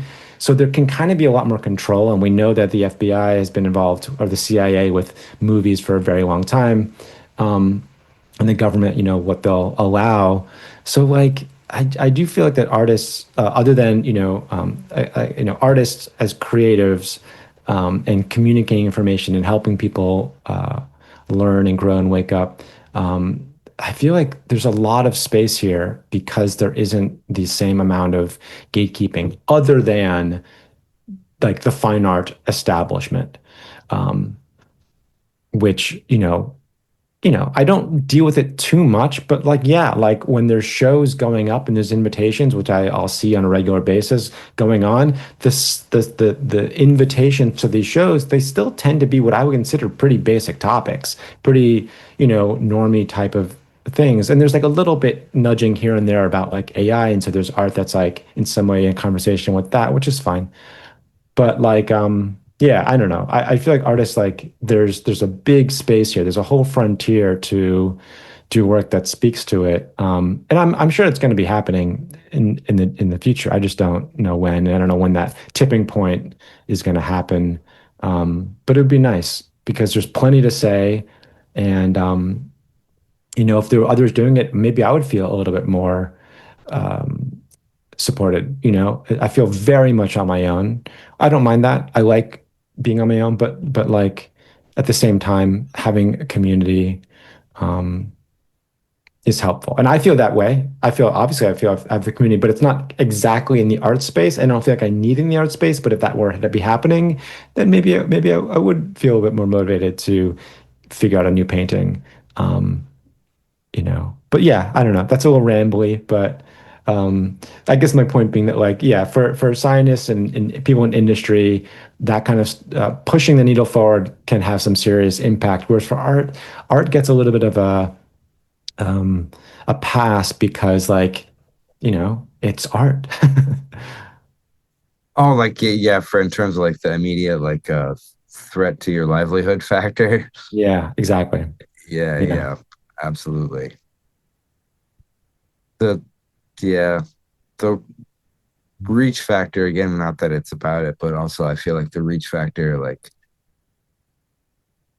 well, I guess you could have a really impactful piece also that hits and spreads around really quickly, but like, Hypothetically, yeah. I mean, I haven't really had that. But like, I have my little audience and I do my stuff. But like, I still, you gotta like, you can't. It's a present day thing. You feel it out. I'll post something that's a little more out there and maybe it gets less attention. That's something that's a little more normal. And so then you're like, okay, what do I do this week? Do I keep the normal stuff because it keeps people are into it, or do I go back and forth? So it's like you feel it out each day, each week, feeling out a balance between where the interest is and where I'm at. And you try not to be too reactive, too much like I'm just wanting to serve what people like. That's not going to get you anywhere. But being aware of that and mostly focused on like where am I at? What do I think is important? Where's society at? How can I keep moving forward? That's the general navigation. Yeah. that's that honorable A and B. I'm stoked to be on the journey with you, man. I'm Yeah, bro. definitely Totally. dude, Totally. this is Yeah. It feels good. It feels good to have a community, have friends. Yeah. It feels really good. it definitely does. Folks to talk to about the stuff and get receptive feedback and develop and learn is versus the bitter crab drag you back down to the bottom of the barrel mode. Like Yeah. it's nice. One Yeah. one is nice over the other. I'm not judging anybody that likes to hang out in the crab bucket, but Yeah, no, no, totally.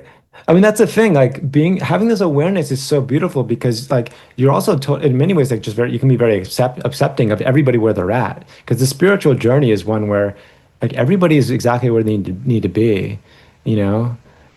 And the times like we talked about this earlier, times where you get a little bit of pain in your heart is when like you want things to go a certain way because of love and romance and it doesn't. But like generally speaking, we have this understanding this of both being in it, the life, being in it, and also being able to observe it a little bit and understanding, like, okay, well, this is part of the soul's journey to experience, for source to essentially experience every possibility. And so I'm on my path, and love is always the answer.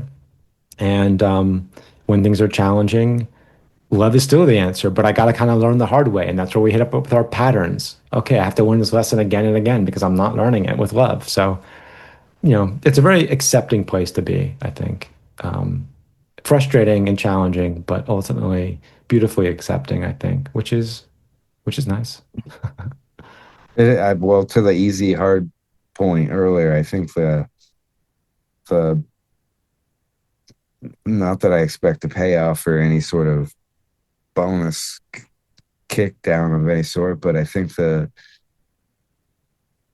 hard path and or like the efforts of putting in the artistic hand brush strokes versus clicking a sentence is like a good metaphor of like the energetic payoff is there for those and definitely way different for those that are aware and looking to see it for sure. Yeah. Like it Yeah.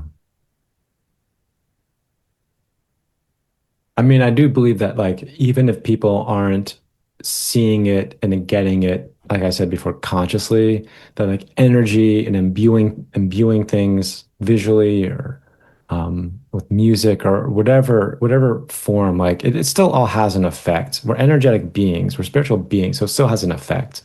You know, I'm becoming more and more aware lately of when I'm like texting with somebody that I'm feeling their energy that I'm like actually feeling that, you know? I'm becoming more aware of that. And that's cool because I know that that's real. And I know that there's, you know, when you hear explanations of it, this you get to hear the same example of like the slit experiment or whatever. Like, cool. I know that it's real scientifically, but it's nice to be integrating it and and feeling is really significant. You know, believing and feeling is significant. So that's I think been it's very slow for me, but like I'm into it. I'm into total like integration and processing it. So the stuff that's like it's both wanting the world to wake up, wanting to build our utopian society, wanting to be communal, wanting to have fun together, and also like um, along the way feeling the subtle shifts. And like with the meditations that we do as a group, you're way more interactive and you're like in it. Whereas I'm like the grounder. So I'm just sitting there, not like totally just sitting in my butt, but I'm told I'm being helpful. So like the little things for me where I'm texting different people and I'm like feeling their energy, like that's cool. And that's like kind of new for me in a way where I'm aware of it. So it's all coming along one step at a time. Well, I'm grateful, man. No, no. Well, again, like it to the each person on their journey thing. Like I wouldn't even. It's I would just say because for whatever reason I was drawn almost 30 years ago to check out astral projection like as a Yeah. thing. Like it's just like the muscle memory of painting. I probably because I suck at painting, but I do try every once in a while. Oh, like good.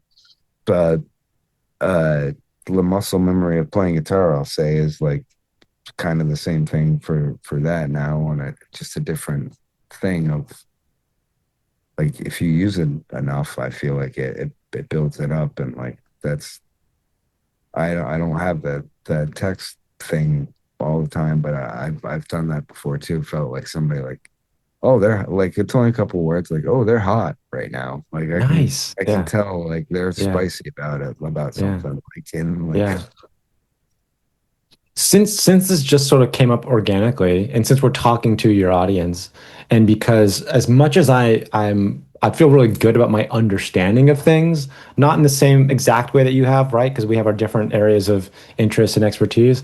But since we're talking about it, I would actually invite your listeners, if they don't do this already, to try feeling into what I just described. So if you're not, again, if you haven't already done this, like when you're communicating with people, we're always going to respond to the words that are coming through, obviously. And we're talking on the phone, we can hear their intonation. But like, so it's just as an experiment, like try that. Like when you're communicating with somebody, even maybe before you like write back, maybe just like try that. Like try your own internal like quantum entangled moment and like see if you can like feel the other person. Because I think it's as simple as that essentially in terms of like where we're focusing our attention. It doesn't have to be in front of us. It doesn't matter where it is in any possible universe. It like we can connect instantaneously. So if you're chatting with somebody, like try that. I think that'd be a cool thing to try out because like maybe you'll feel a little bit, but if you do it more, you might feel a bit more. And that's something I'm working on. And it's neat to like actually maybe start to even notice like a little difference there inside. oh that isn't that's a neat idea. A and B, I'd say like it's probably already happening. Like for sure, like Yeah. Oh, yeah. there's Yeah. already But, like the but people aren't flow. aware of it. And I'm Yeah, sure yeah. I've been having it my whole life, but not aware of it either. I mean, as long as I've been texting, but like, yeah. But like to do it consciously, to try and do it consciously. Yeah. Yeah. I mean, conscious breathing is really significant. So yeah, conscious like feeling with another person. Yeah. Maybe, I mean, it might be neat. People might do it and then get a sense like, oh, maybe something like negative or positive, and then you can like you can like check and find out. But I think that's a neat thing to try. Oh, no, absolutely, man. No, I'm down to give that throw it out there to the audience Cool. and Yeah, see. I love like if I'm teaching, like having like an assignment. So it's not like this is an assignment, but like yeah, that's something that people can like take away and try out. Yeah. Oh, heck, I can't think of any other exercises or anything. I did want to ask you about the oracle cards, like if you had like a specific deck or if you because I do um I've I have a couple tarot decks and Mhm. I don't really use them anymore or whatever so often, but like did you have like a specific design idea set for them, or is it like are you gonna do like a whole like nature theme or is it like traditional or tarot style or like with the houses and numbers or Okay. Evan, I think this is going to be a great place to wrap it up because I don't have that answer yet, right? Right. So this would be a great thing to come back to when I've got a handle on it. Because what I'll tell you is, so like tarot is a pretty defined system of iconography, of symbols, right? And that's a whole other thing in terms of where that came from. It has, the suits, major arcana, the minor arcana. Oracle is a has a different approach. There's a different vocabulary, different language. Essentially, it's serving a very similar role because the cards are a way for us to communicate with the universe, our higher self. And that's just a symbolic means of doing that. So oracles have what I like about the oracle system is that it's essentially totally open. You can do whatever you want, right? But ultimately, and it can be a different number of cards. But ultimately, they need to serve a similar function where the cards are touching upon sort of different qualities of life and can speak to those. So it's a vocabulary that can speak broad enough where you're working with a deck and you're asking questions and you're getting information through the deck, through your higher power that's helpful. So you asked some questions about that, and where I'm at with it, and I've been working on this for months, is I'm still figuring it out, right? I'm figuring out what are the topics, what are the subject matter, what are the details that I want to touch upon. So I feel like I have a nice range, and what is the imagery. And part of my challenge has been I want to create imagery that feels it's my work, but it feels unique and specific to this series that has something of what I've been thinking as sort of like a power up quality, like in video games, like you get the mushroom or the star. I want the cards when you flip it over to have a little bit of this kind of like magic kind of power up vibe. But I don't want to say much more because I'm like in it and I'm figuring it out. So I don't have like answers. I just have kind of like inclinations where I'm exploring it. But and I also don't have like a publisher or anything like that. It's just something I'm doing on my own. But I would love to when I get to a place where I'm like I got it. I mean, I'll just talk about it and like have that be a thing. So that's why I feel like it's a good place to like shift on from there because I don't want to like, I'm in it, so I can't like be too clear or direct or specific about how it's working just yet. well that's probably I mean we're at 2.5 hours. That's probably a good spot to pause it Yeah, yeah, and yeah, get yeah. back together next time. Man, I feel like we got like on a nice roll there.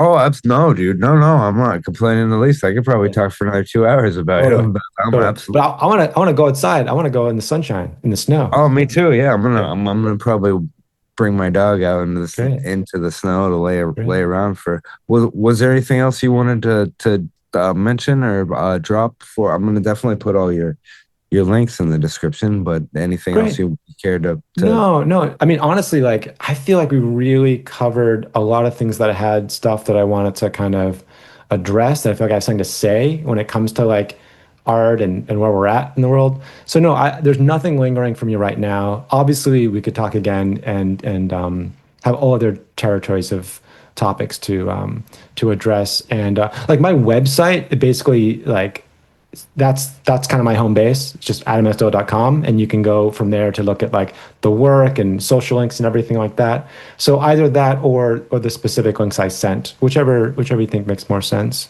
But yeah, I mean, it's cool because some of the stuff we talked about, people can see there. But it's all mixed up, in terms of like awake stuff versus regular stuff. But it all kind of overlaps in a way anyway. So yeah, if you want to check it out, that'd be cool. Damn. Well, no, I'll try to. I'll do my best to. I'm not the super pro video editor, but do my best to try to drop some of the artwork in where we mentioned it during the session for sure. And so Oh if yeah, not, sure. that's for Either sure. way, not a, yeah. If you can, great. And otherwise, like yeah, people can like listen, and while they're listening, they can surf over to whatever you think makes sense. Yeah, sounds good. Oh, I'm absolutely beyond grateful, sir, and definitely look forward to doing another one of these, man. Absolutely, For a definite, dude. sounds great. Yeah, it was a real treat. It's always fun chatting. Feels good. So yeah, thanks, Evan. Thanks for inviting me, and just having this chat, it feels really good. Yeah. So much of this stuff can be internal and in our groups. So to have an opportunity to like talk in a way that's like a little bit more public about this stuff is nice. So I'm grateful to do that. Yeah. So thanks for Oh, having me. me too, man. I feel like it'll be helpful. Your insights are definitely appreciated, sir. Sweet. I'm beyond grateful. Sweet. Oh, all right, man. Well, have a great rest of your day. Oh, you too, dude. Here, let me just stop Oh yeah. stop the